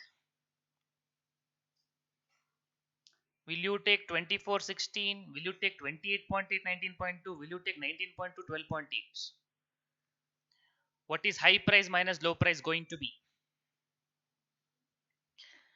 You are computing this after first term, knowing that as on the date of computation the market price is 24, means that situation happened. Don't take 24. On that day you are calculating. Standing at that point in time, what is the high price? What is the low price? It will be 28.8 minus 19.2. 28.8 minus 19.2.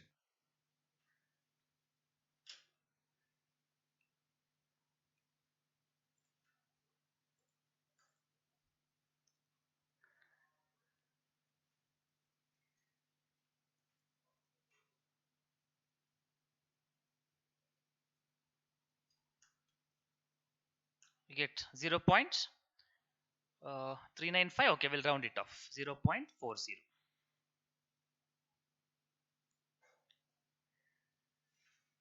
0.40. Next, one more line question you add. As on this date. As on this date. As on this date mean what date? At the end of first year when it is 24. That point. As on this date. Constructs risk-free portfolio. As on this date, constructs risk-free portfolio. Risk-free portfolio. How do you construct risk-free portfolio as on this date? So we are going for now portfolio replication model. So I'm doing everything in one problem here. How do you do portfolio replication model? You do call option and you will use position on portfolio and using delta. So it is I have to repeat that process. I'll just take this part out. I'll just clean it up.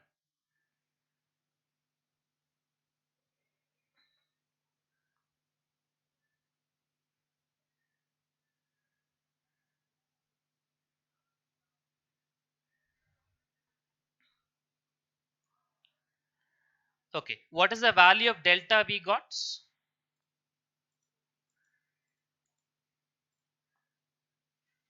0.40. And what is the interpretation of that?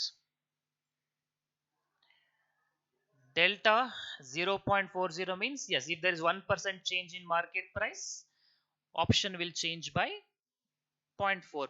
That is one. But one more we learned. This can also be understood as hedge ratio.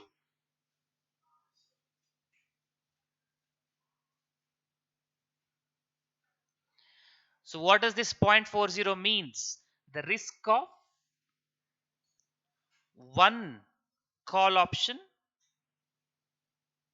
is equal to the risk of 0.40 shares. And if you want one share, then how many call option you need to take a position in? Cross multiply. 1 into 1 divided by 0.40. That is 2.50 options. So if you want to construct a risk-free portfolio that will have by how many shares? One share. But we can't have 2.5 options, no? So how do we do it? How do we convert this? Shall I do into 2 so that we get rounded off? No, otherwise it will not be exact thing, only for that purpose. So 2.5 option, I'll make it as 5 options, and here 1 share into 2 shares, so that it is exactly round off numbers. That's the only purpose. Practical I have no problem because we'll have lot size and all, that will take care of it. But anyway, the risk-free portfolio will be obtained by you take long position on 2 shares. What is the value of 1 shares?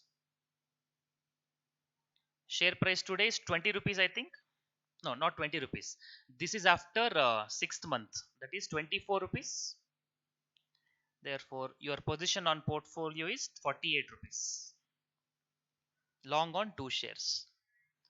And you write a call option. How many call option you write? Write 5 call options. Write 5 call options.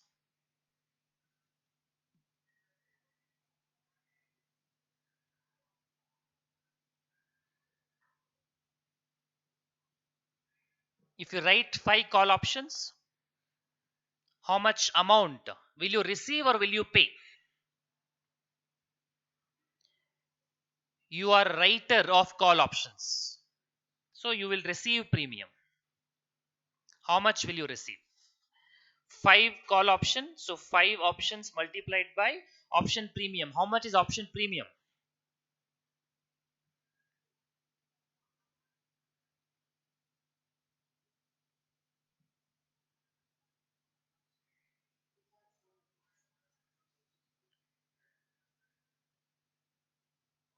How much we got?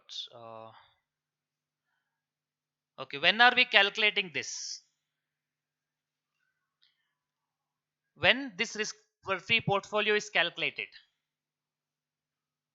After first year. And after first year, what is the value of call option? We have written that in sentence also. It is 2.59. So you will receive 2.59. So multiplied by 5.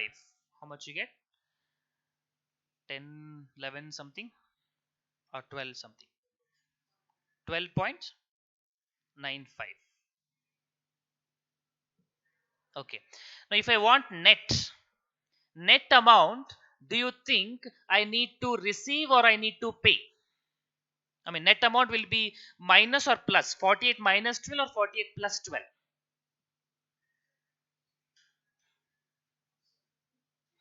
Long on share, this 48 is your cost. This is your receipt, inflow. Therefore, you need to subtract. So, net amount comes to 35.05. This is the amount of borrowing at risk-free rate of, what is the rate of return? 10% or 12%? 10%. Risk-free rate of 10%. So what happens really? After the one more term, whether market price goes up or market price comes down, your position will give you zero profit, zero loss. That is what is risk-free portfolio is all about. We'll prove also, but at this point in time, this much is sufficient. We need to do a proof also. One of the point later we'll consider this also to be done, but as of now, this much is sufficient. Okay, this is only value of call option. What about value of put option? Okay, before that, do one small calculation in the calculator. What is the probability we got? 0.75. And what is the first V1 we got value? 3.8. Okay. So do in calculator 3.8 into 0.75 into 0.75 divided by 1.1 divided by 1.1. 1.766, that is 1.77. So you get the answer so fast. For this we built so much of binomial tree. Okay, so don't present the answer like this. For 8 marks you write 1. This will again hurt the ego of validators. But you can use it for verification. But this is having lot of assumptions. This shortcut works because first only we exercise. In 2, 3, 4 cases it's not exercised. That's why first one only applied. What's the logic behind this? If you closely look at it, what's the overall process we are doing? This probability was 0.75. This probability was also 0.75. So 3.8 into 0.75 we got this number. Into 0.75 we came back. And not only that, we also divided by the 1 plus r. 1 plus 0.1. So 3.8 into 0.75 into 0.75 divided by 1.1 divided by 1.1, you got the answer. This shortcut because these three were zeros. So you just write that for the verification. So for some other problem, just to get the final answer, at least you can verify. So shortcuts for verification.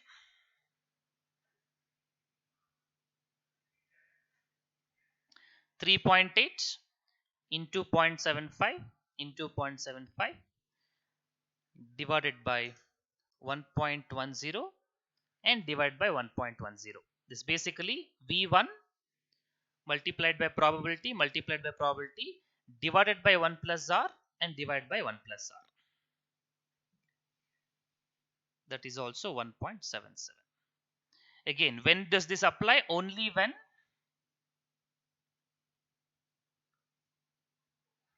exercise in first case and option lapse in 3 cases. Only then this shortcut can be used.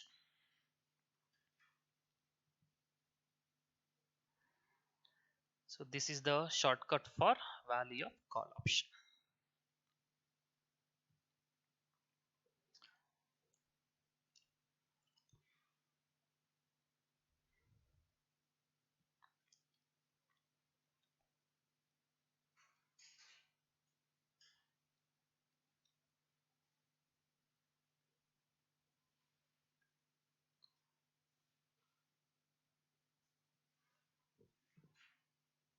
Okay, next. One more way of presentation only for conceptual purpose. There's one concept called as joint probability. Not really there for you, but it's interesting if you can understand. I'll just spend 1 minute on that. I'll just connect your CA curriculum for that. In CPT, let's say pass percentage is 40% of CA students. In IPCC, if the pass percentage is 25%, and in final, let's say pass percentage is 10%. If I consider all the three, what do you think is the overall pass percentage? Should I take an average of it, or should I take whichever is higher, or should I take whichever is lower? You should consider all the three. How does it work? If 100 people join, 100 into 40%, 40 come out. 40 into 25%, 10 come out. 10 into 10%, only 1 come out. So actual pass percentage is only 1% when I consider all the three levels put together. That too, this is very, very optimistic approach. I took a higher number so that at least I get one full number. Otherwise, I get decimals, which I can't explain. The reason why I explained this is when one probability 0.4, another probability 0.25, another probability 0.1, what is the joint probability of all the three put together? How it is obtained? By multiplying. If I apply this concept in this approach, what is the probability of 20 becoming 24? 0.75. What is the probability 24 becoming 28.8? 0.75. So what is the overall probability will be? 0.75, 0.75. What's the probability of another one? 24 coming to 19.2, 0.75 and 0.25. So those joint probability, I multiply with my expected value, then I do a present value, then also I get the answers. We'll do it only for our verification, only for conceptual purpose, definitely not for examination. So alternative presentation, not for exam, only for understanding. Alternative presentation. Now, what are the possible market prices we got? Market price on expiry.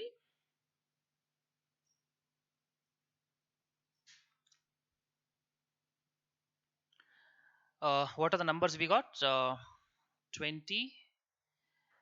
Okay. 28.8. Then 25.2. How much?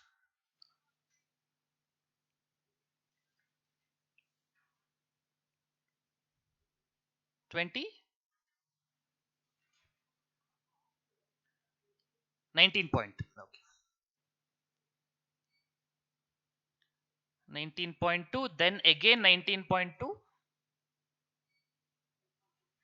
And 12.8. And what are the intrinsic values at this values? Intrinsic value at this point. First one is 3.8, then zeros. So what is the joint probability you get? Joint probability. First one 0.75 into 0.75.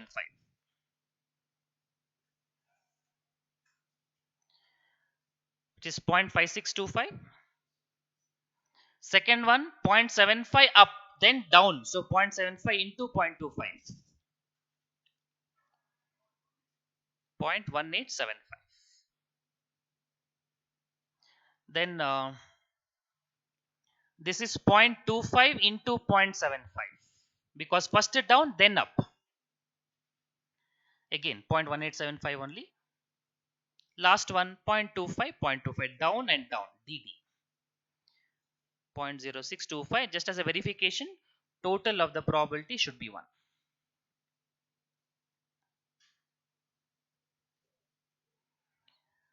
Product multiply 3.8 into 0.5625. How much you get? 3.8 into 0.5625. 2.1375. Okay, these are all zeros. So we get 2.1375. So what is 2.1375? 2.1375 is, I'll just write here, it's the expected intrinsic value on expiry. Expected intrinsic value on expiry is 2.1375. Expected intrinsic value on expiry 2.1375. What is the value of call option? We need not expect intrinsic value, we need present value of it.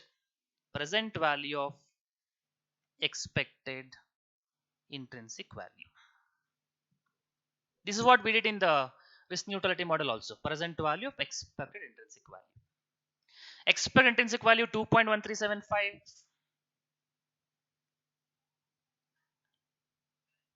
Discount. How many times you discount? From the second term, we should come to today. So you should do it 2 times. So divide by 1 plus 0.10 whole square. 2 times you should discount.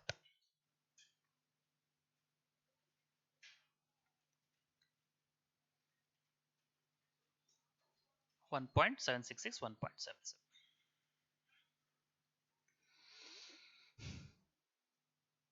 Okay, this is only for presentation, understanding conceptual in different place.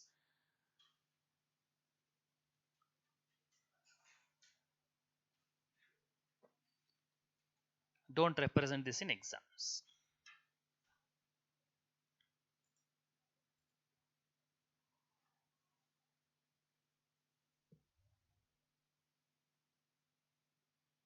Okay. So we have got value of call option. We need to calculate value of put option.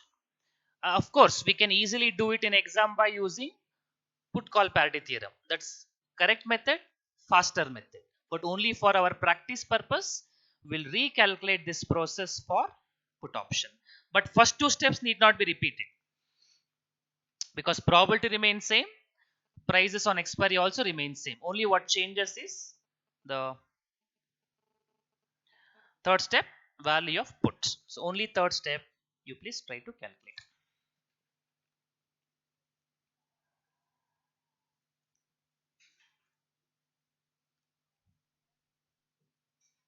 Only 3 steps. Third step you repeat.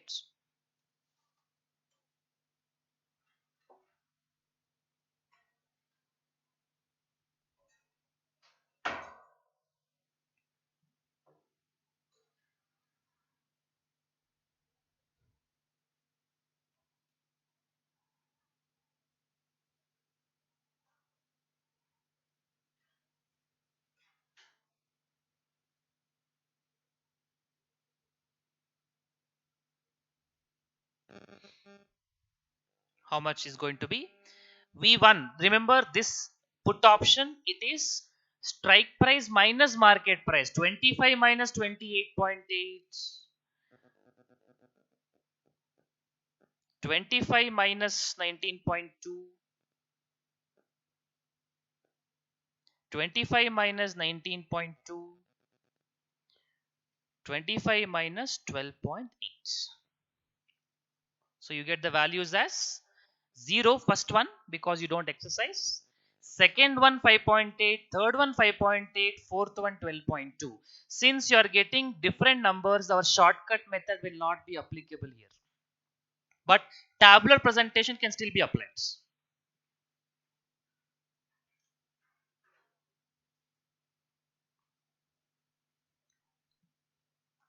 We'll use that later, but as of now, you fill up the numbers. So what is the expected values? EV1 0 into 0.75, 5.8 into 0.25 divided by 1 plus 0.1, 5.8 into 0.75, 12.2 into 0.25 divided by 1 plus 0.1. So EV1 1.32, EV2 6.73. Then value of puts 1.32 into 0.75, 6.73 or 72 into 0.25 divided by 1 plus 0.1, 2.428, 2.43.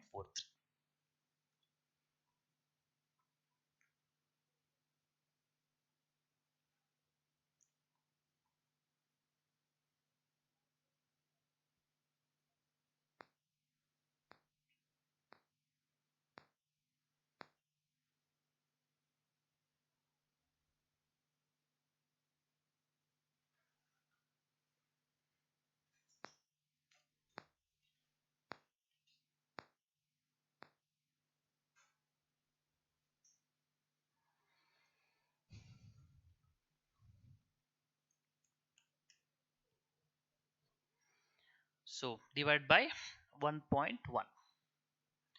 1.3132, I don't know that, I think 32, I think 1.32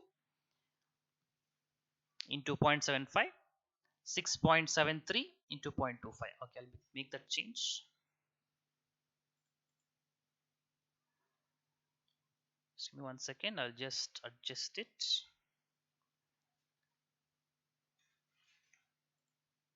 1.32, 6.73.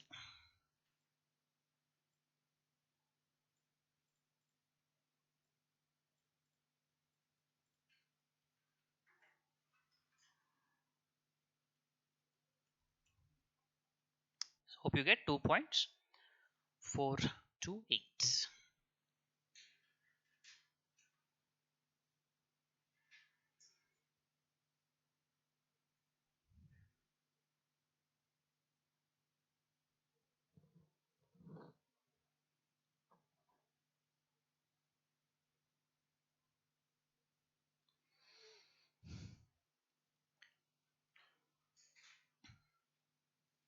Okay, let's also present this using the joint probability method just for our verification purpose. Then we'll also do it under put call parity theorem. Okay, let us just do it under this one.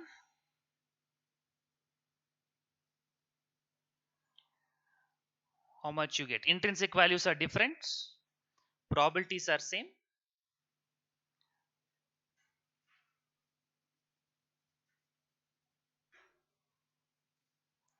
Intrinsic value, first one is 0, 25 minus 19.2, 5.8, 5.8, 12.2. Is the numbers correct? 0, 5.8, 5.8, 12.2. So multiply, how much product you get?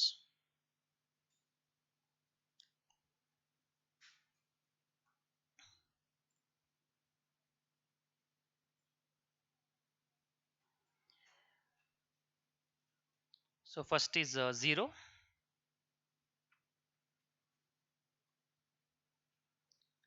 second 5.8 into 0.1875,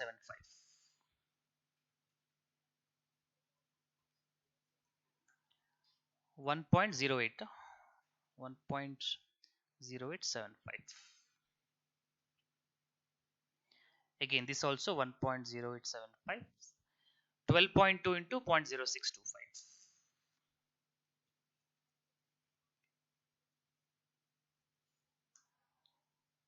0.7625.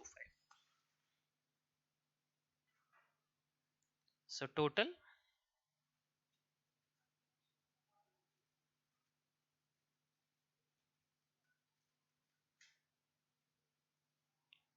2.9375.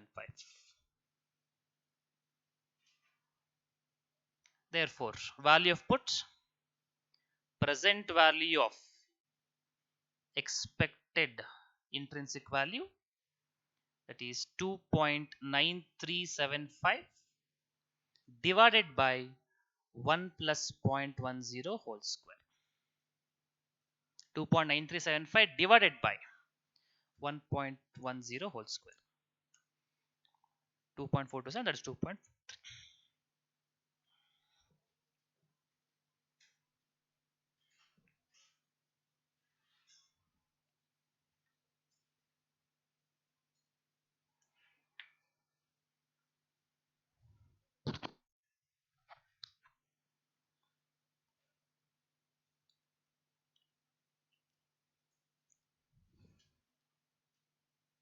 Okay.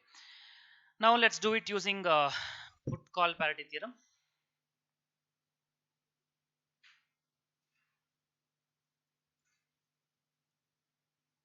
Use the put call parity theorem. Value of call 1.77, 1.7665. Present value of strike price 25 by 1.1 square. Remember, 2 times you should do it. And value of puts is what we need to compute. Current market price 20. On simplification, you get 2.428, 2.43.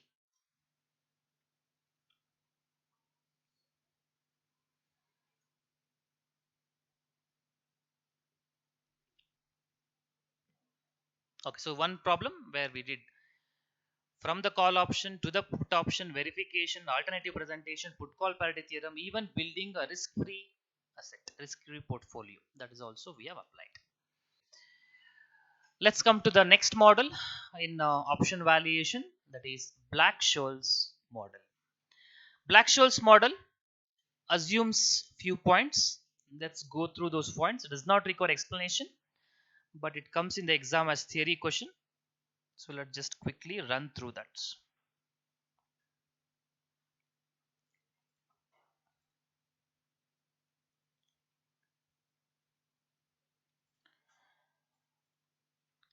Okay, so this model assumes the options are European, means exercised only on the expiration date.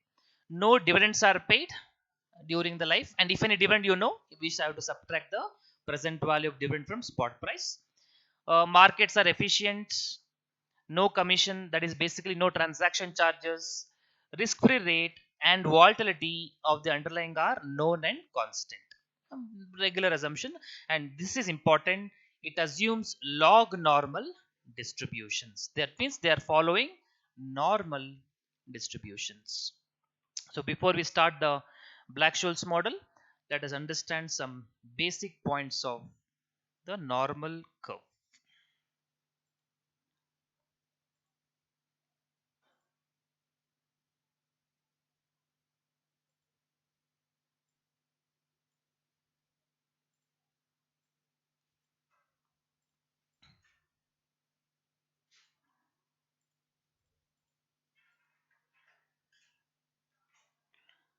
Okay.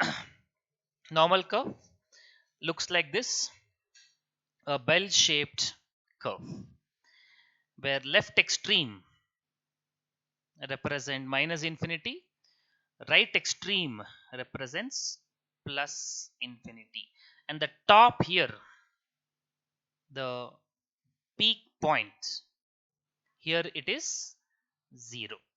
Actually, it is not 0, it is mean. We represent by mu. But we convert the normal distribution into standard normal distribution, where we take the help of normal table, normal distribution table. So that case, we convert this into standard normal variate, where this value is 0. And these points on the x-axis, we call it as z values. These are called as z values, and the area under the curve is represented by probability. Therefore, what is the main property of the normal curve?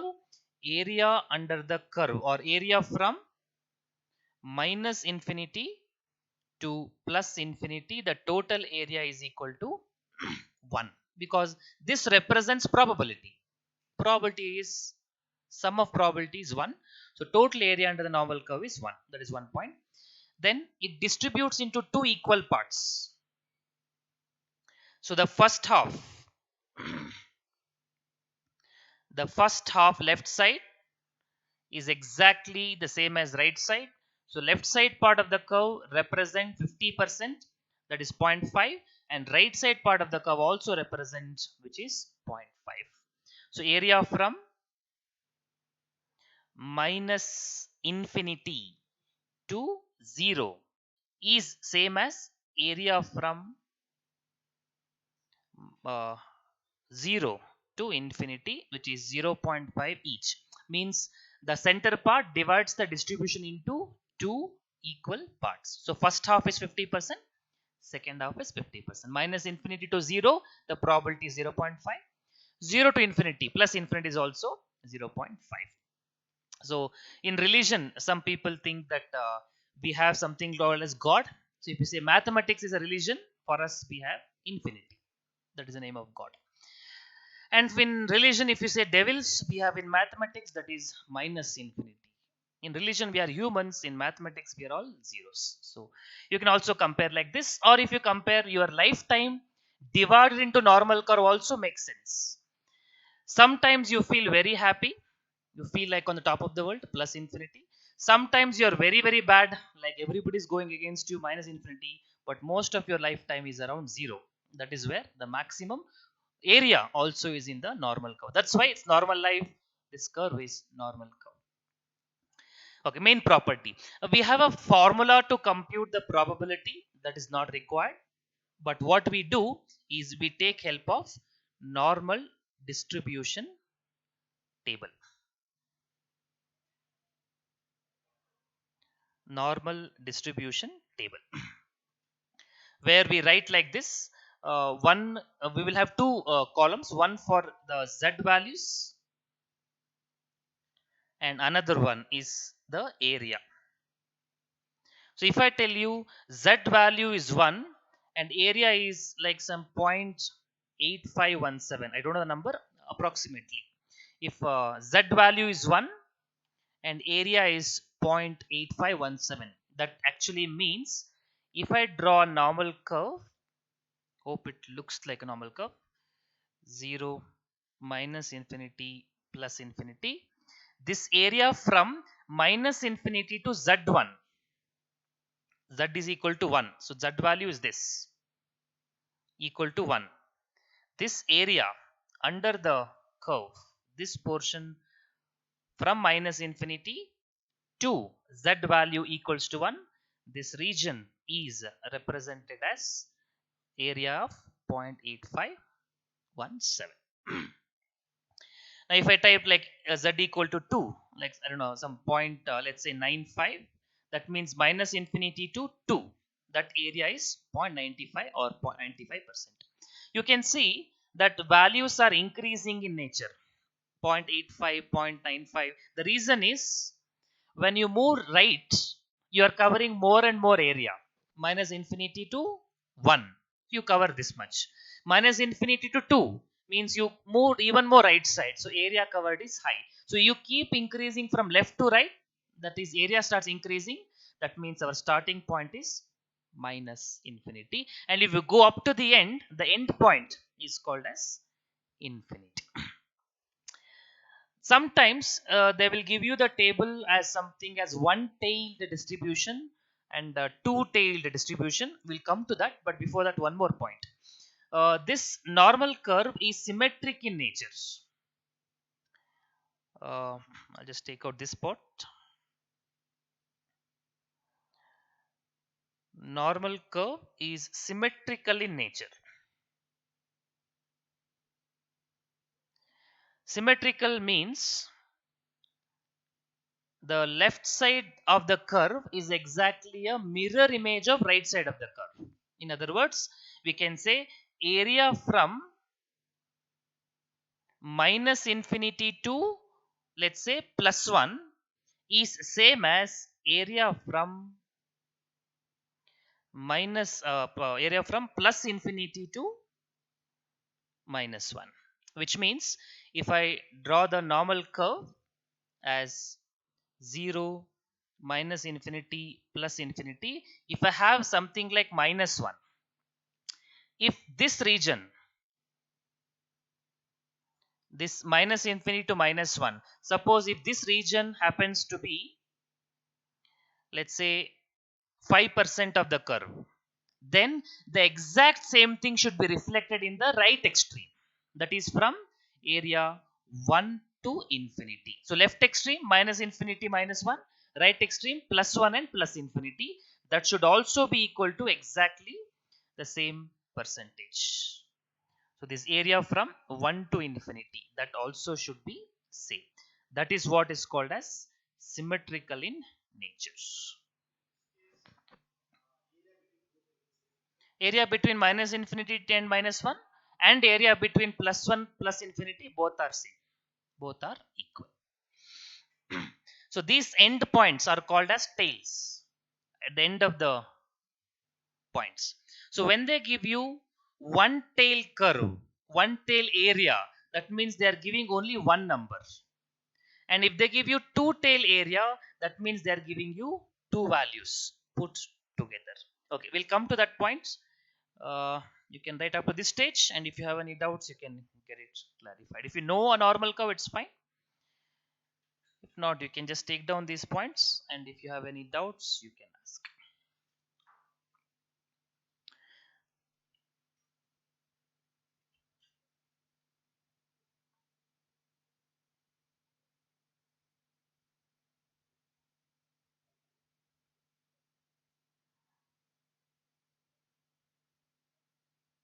Left side of the 0, we have minus z value. Right side of the 0, we have plus z values. Total area is 1.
Okay. So ultimately, what is the purpose of learning this normal curve in Black-Scholes model? Black-Scholes model uses normal distribution. And for normal distribution, we require this probability. This calculation of probability, we require normal distribution, meaning we just have to understand how to make use of normal distribution table. Making use of normal distribution table means ultimately we need probability. How to compute the probability? Formula wise, it would have been simple, but we are not using formula here. You know, formula for distributed probability, we did like F minus L by H minus L. That we are not doing here now. We are making use of normal distribution table to incorporate probability. So first we'll spend few more seconds on how to get this normal distribution table values. Normal distribution values. So they can give you like this. They give you area of one-tailed area. Means they will give you one column Z and another column they will give you area. This area is nothing but the probability values. Now area one tail means what? So if you draw normal curve, you have minus infinity plus infinity. Area one tail means they are giving only one portion of this, something like this. They are giving only this portion, or they are giving only this portion, left x right x both are equal, or they are giving you this portion, means entire thing starting from minus infinity. So area one tail means it can be starting from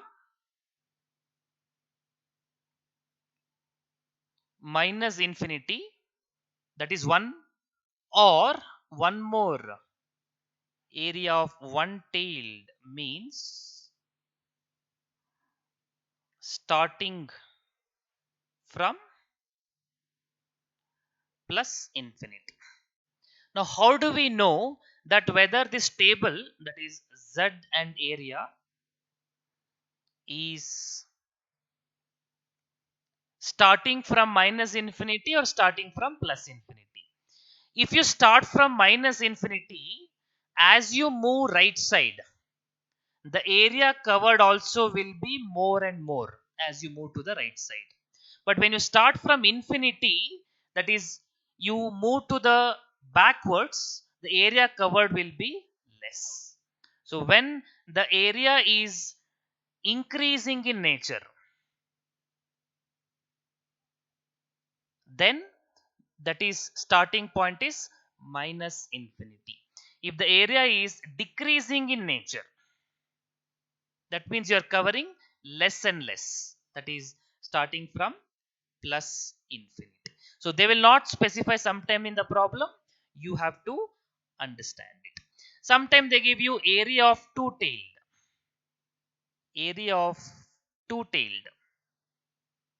Two tailed means they would have summed up area of one left side and right side, both they have summed up. So what do you do? Area of two tailed divided by 2, that will give you the area of one tailed. So if they give you one tail distribution, just divide by 2, then you'll get the area of one tail values. You can go ahead with the calculations. Okay, so you can just write down this normal distribution values. When the values are increasing, starting point is from minus infinity. When the values are decreasing, the starting point is plus infinity.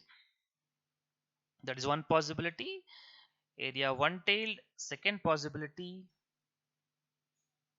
and third, area of two tailed, where you divide by 2, that will give you area of one tailed distribution.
Okay.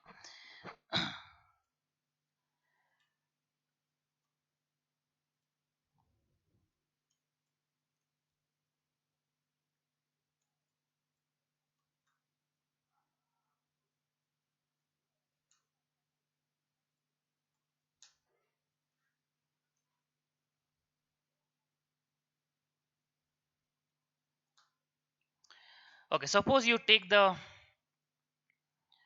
example of this table. If you take a look at this, so how do you interpret? Is this starting from plus infinity or starting from minus infinity? First of all, it is one tail. Therefore, you don't have to divide by 2. This itself only represents one side of the curve, not both sides of the curve. But what is the starting point? What is the ending point? Don't look at z values. Look at the areas. 0.4013, 0.3821, 0.2912, 0.2743. The areas are decreasing in nature. That means when you consider the normal curve, this should be starting from infinity. You are moving left side. From right to left you are moving because right values are decreasing. When the values are decreasing, that means starting point is infinity. Starting point is infinity. Therefore, if you want to convert it to minus infinity, then you should do 1 minus of this. Then the values will be increasing in order. You can move from minus infinity to whatever the number you require. Okay, this is one. One more value, I'll just write it for you. Okay, if you write like this, suppose z value is 0.789 and z value is given as 0.78, area is 0.7848, and they'll give you 0.8770. Now, what do you think would be the starting point? Area 0.7848, area 0.8770. Areas are increasing in the nature. When the areas are increasing in nature, that means starting point is minus infinity. So by looking at the area values, you'll be able to comment on it. That's all required for the basics of normal curve. Required for this much, we don't have to spend time beyond that. Coming to call option, the formula of call option under Black-Scholes model is this: S into ND1 minus X into e power minus RT into ND2. Okay, this formula looks confusing, looks complicated, but for the time being, ignore this portion, ND1 and ND2.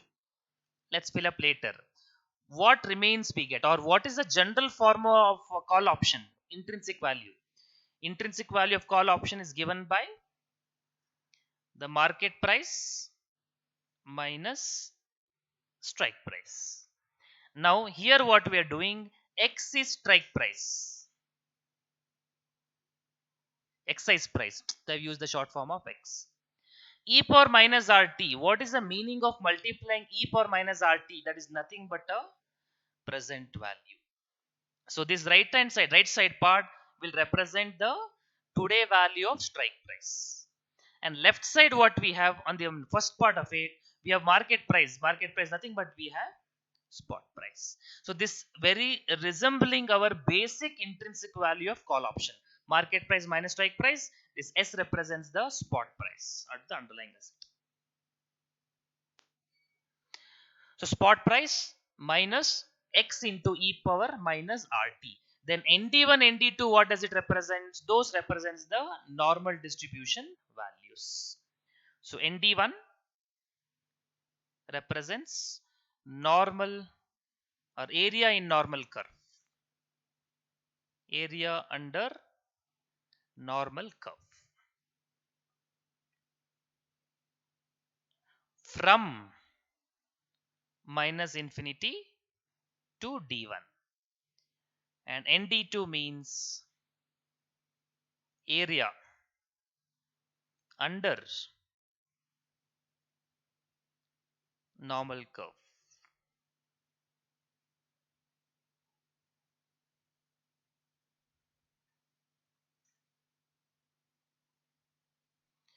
area under normal curve from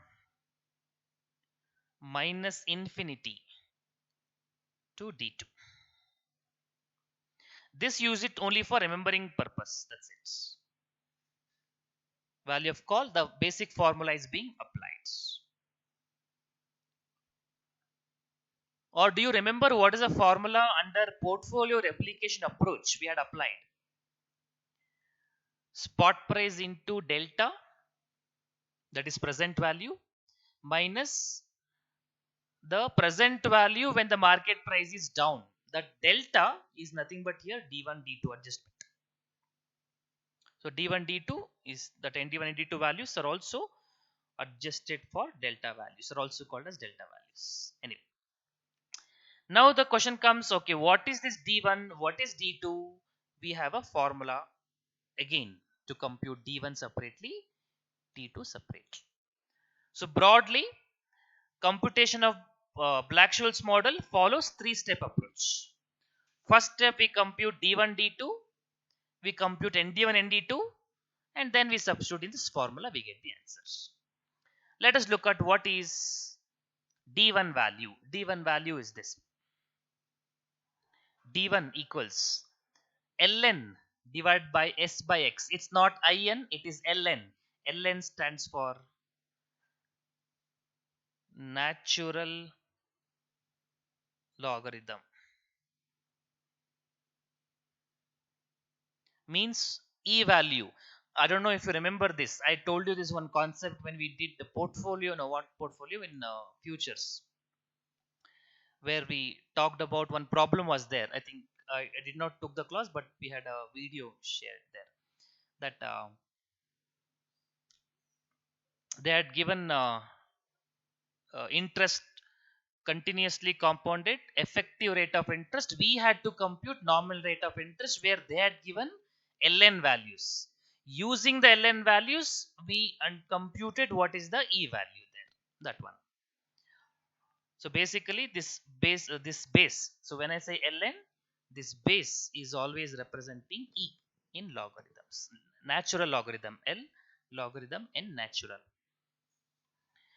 Then S we know spot price, X we know strike price, R is rate of interest, time is time to expiry, remaining time to expiry, R rate of interest, T is time to expiry, sigma is standard deviation, nothing but volatility, standard deviation of the stock price, ln natural logarithms. So they can ask you one theory questions also. What are the factors that will influence option valuation? What are the factors that will influence Black-Scholes model? These are the factors which are influence Black-Scholes model. And this is not new to us. These factors we have already identified at the beginning of option valuation. I told you one shortcut to remember. You can remember like evict. We have written this. Excise price, volatility, that is for standard deviation, interest rates,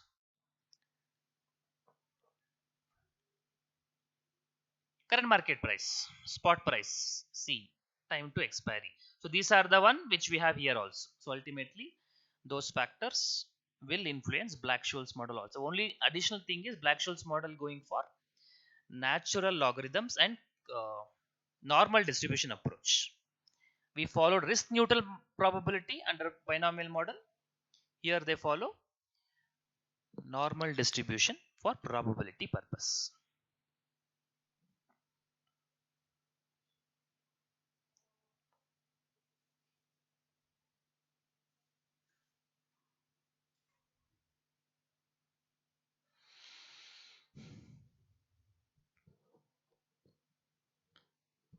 This formula might look slightly complicated, in fact, more complicated only.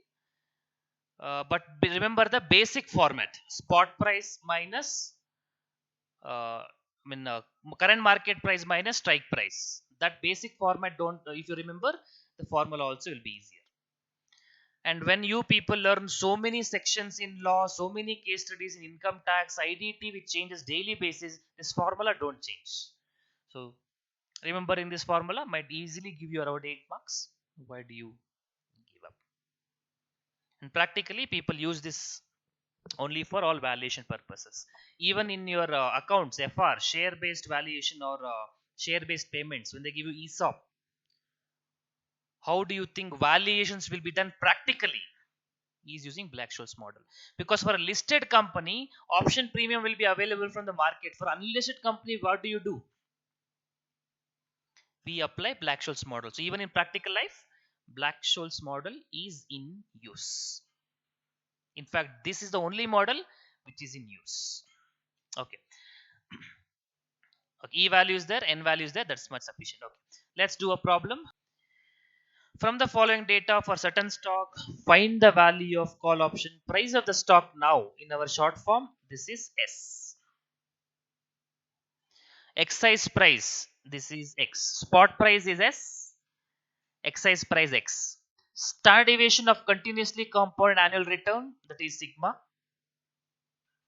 Maturity period 6 months, but you should always express time in years. 6 months means 6 by 12, 0.5. Rate of interest, that is R, is 0.1.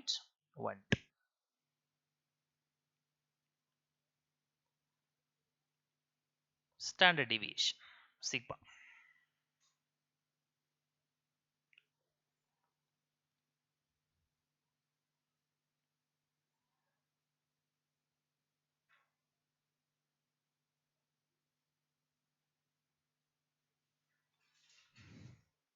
Okay, so first step, let's calculate these values we identified. Let's calculate D1, ln s by x, r plus sigma square by 2 into t divided by sigma root t.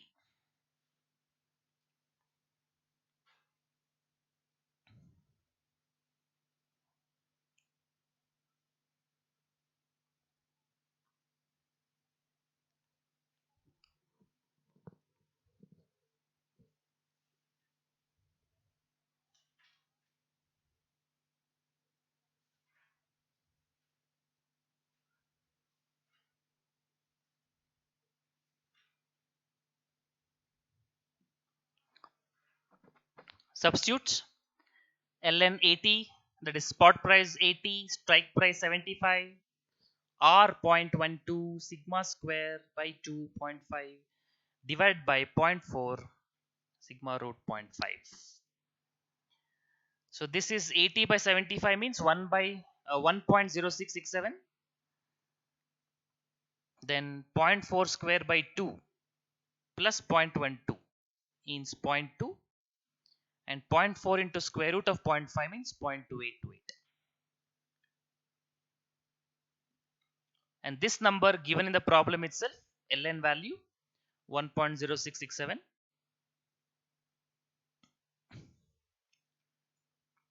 So D1 you get 0.5820.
Okay. D2, D1 minus sigma root T. D1 is 0.5820. Sigma root T 0.4 into 0.5, that is 0.2992. D2 is 0.2992.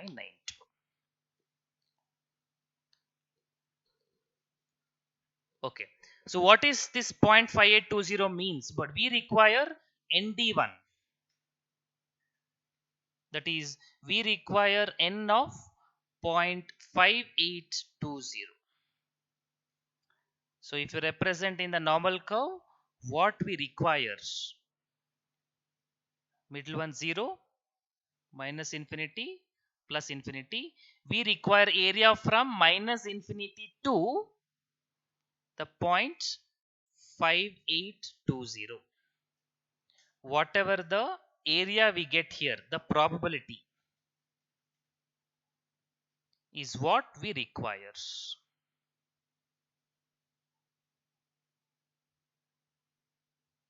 That's what we require. Similarly, ND2.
Okay. So in the distribution table, we have not given 0.5821. They have given 0.55 and they have given 0.60. And also they have given one tail. And if you look at the values 0.4013, 0.3821, 0.2912, these values are decreasing. That means the starting point is infinity. But we want starting point to be minus infinity. So our first step is convert it into minus infinity by doing 1 minus. So the table what they have given, you convert it to area from minus infinity by doing 1 minus.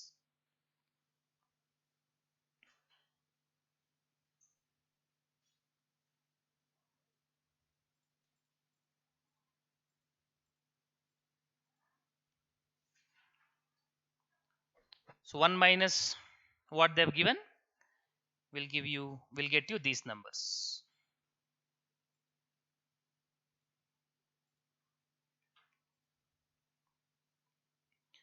So 1 minus 0.4013 is 0.5987. 1 minus 0.3821 is 0.6179. 1 minus 0.2912 is 0.7088. 1 minus 0.2743, 0.27257. We require 0.58, but they have given 0.55, 0.60. They have not given what we wanted. So we are going to follow the concept of interpolation, because we wanted 0.5820 but they have given 0.55 and they have given 0.60. So follow the concept of interpolation. The gap between 0.55 to 0.6 is 0.05. The gap between 0.7088 to 0.7257 is 0.0169. But we want only till 0.5820. So how much for 0.0320? Cross multiply. Cross multiply. That is 0.0169 into 0.0320 divided by 0.05 and you add it with 0.55 or add it with 0.7088, that will give you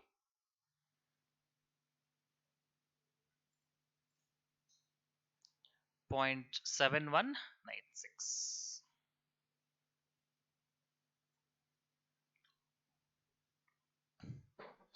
Interpolation method, cross multiplication method.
Okay, we got ND1. We require ND2, means D2 is given to be 0.2992, which is approximately 0.30. You can take it. Or anyway, we are doing interpolation. Let's do interpolation for that also.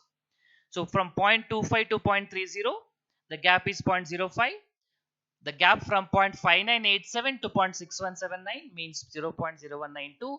How much for only this much? 0.25 to 0.2992 is 0.0492. How much for this? So cross multiplication, 0.0192 into 0.0492 divided by 0.05. That you add with the starting point 0.5987, you get the area for ND2.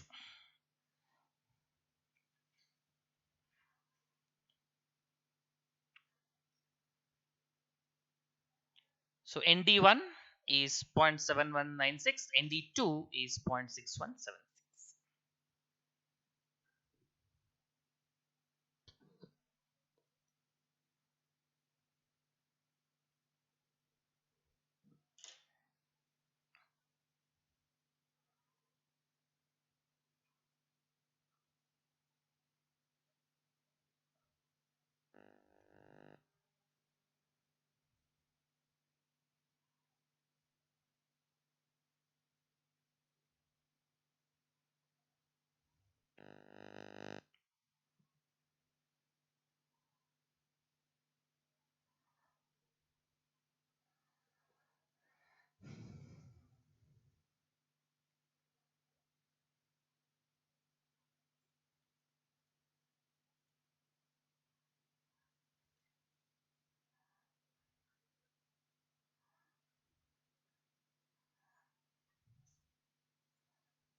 Okay, so we got ND1 value, ND2 value. We'll substitute back.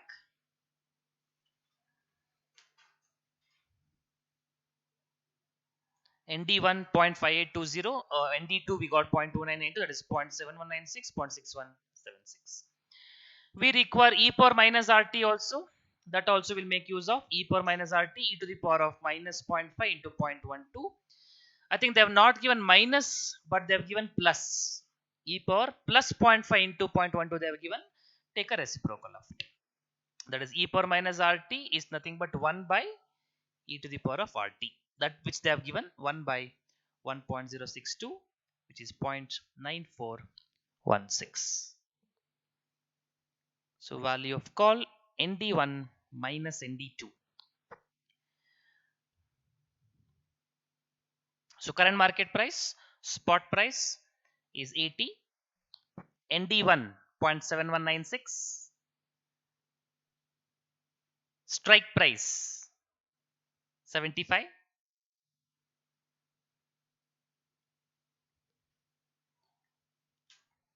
then E power minus RT we calculated 0.9416, ND2 also calculated 0.6176.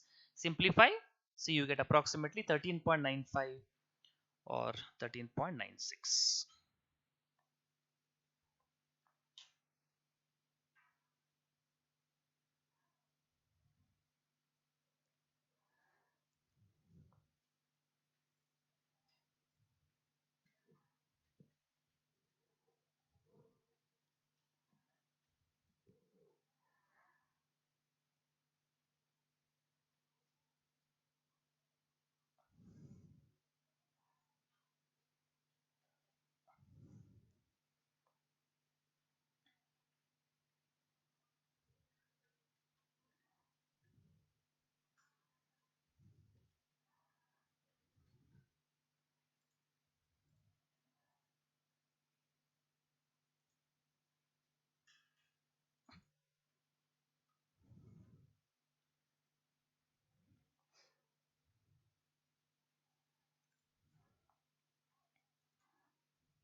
Okay, moving on.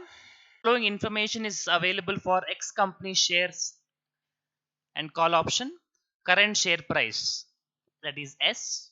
Option exercise price, X. Risk free rate, R. Time of expiration of the option, 3 years. So T is 3. Star deviation 0.18. Sigma is 0.18. Calculate the value of option using Black-Scholes formula given Ln values as well as N values and E values. So they have given, you please try, then we look at the solution. This does not require much of interpolation and all.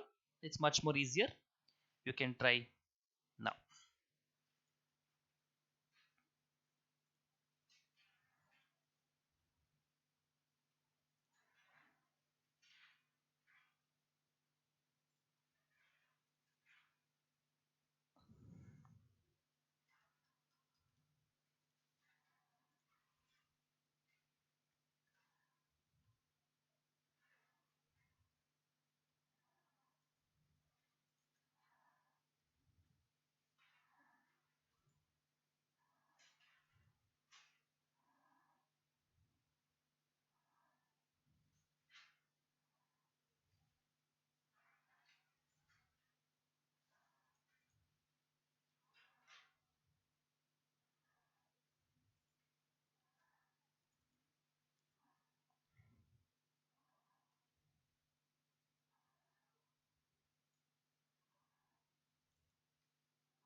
Okay, so D1, when you simplify, you get 1.1.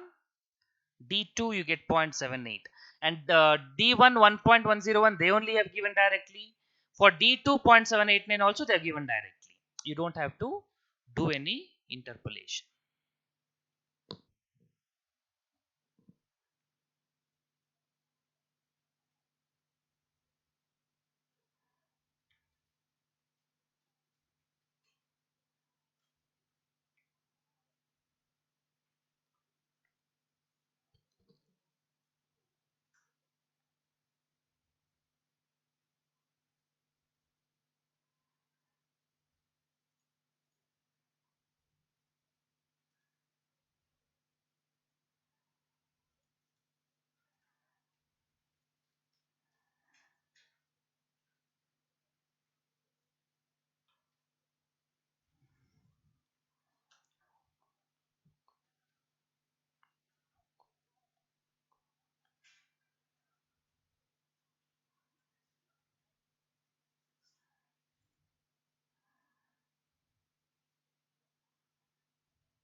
Okay, so e power rt minus rt, e power minus 0.21 they have not given, but e power plus 0.21 they have given.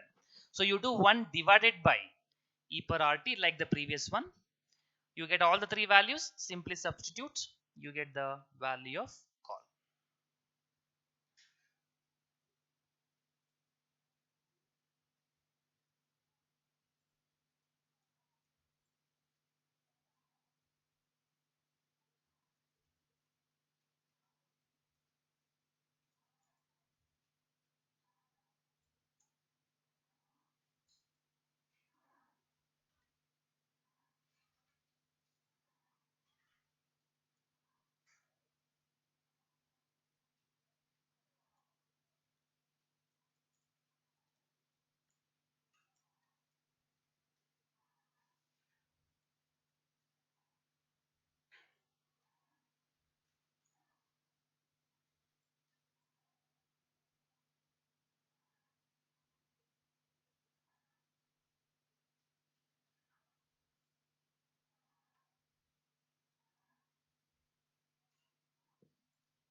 Okay, so this is about Black-Scholes model. Uh, that much is sufficient.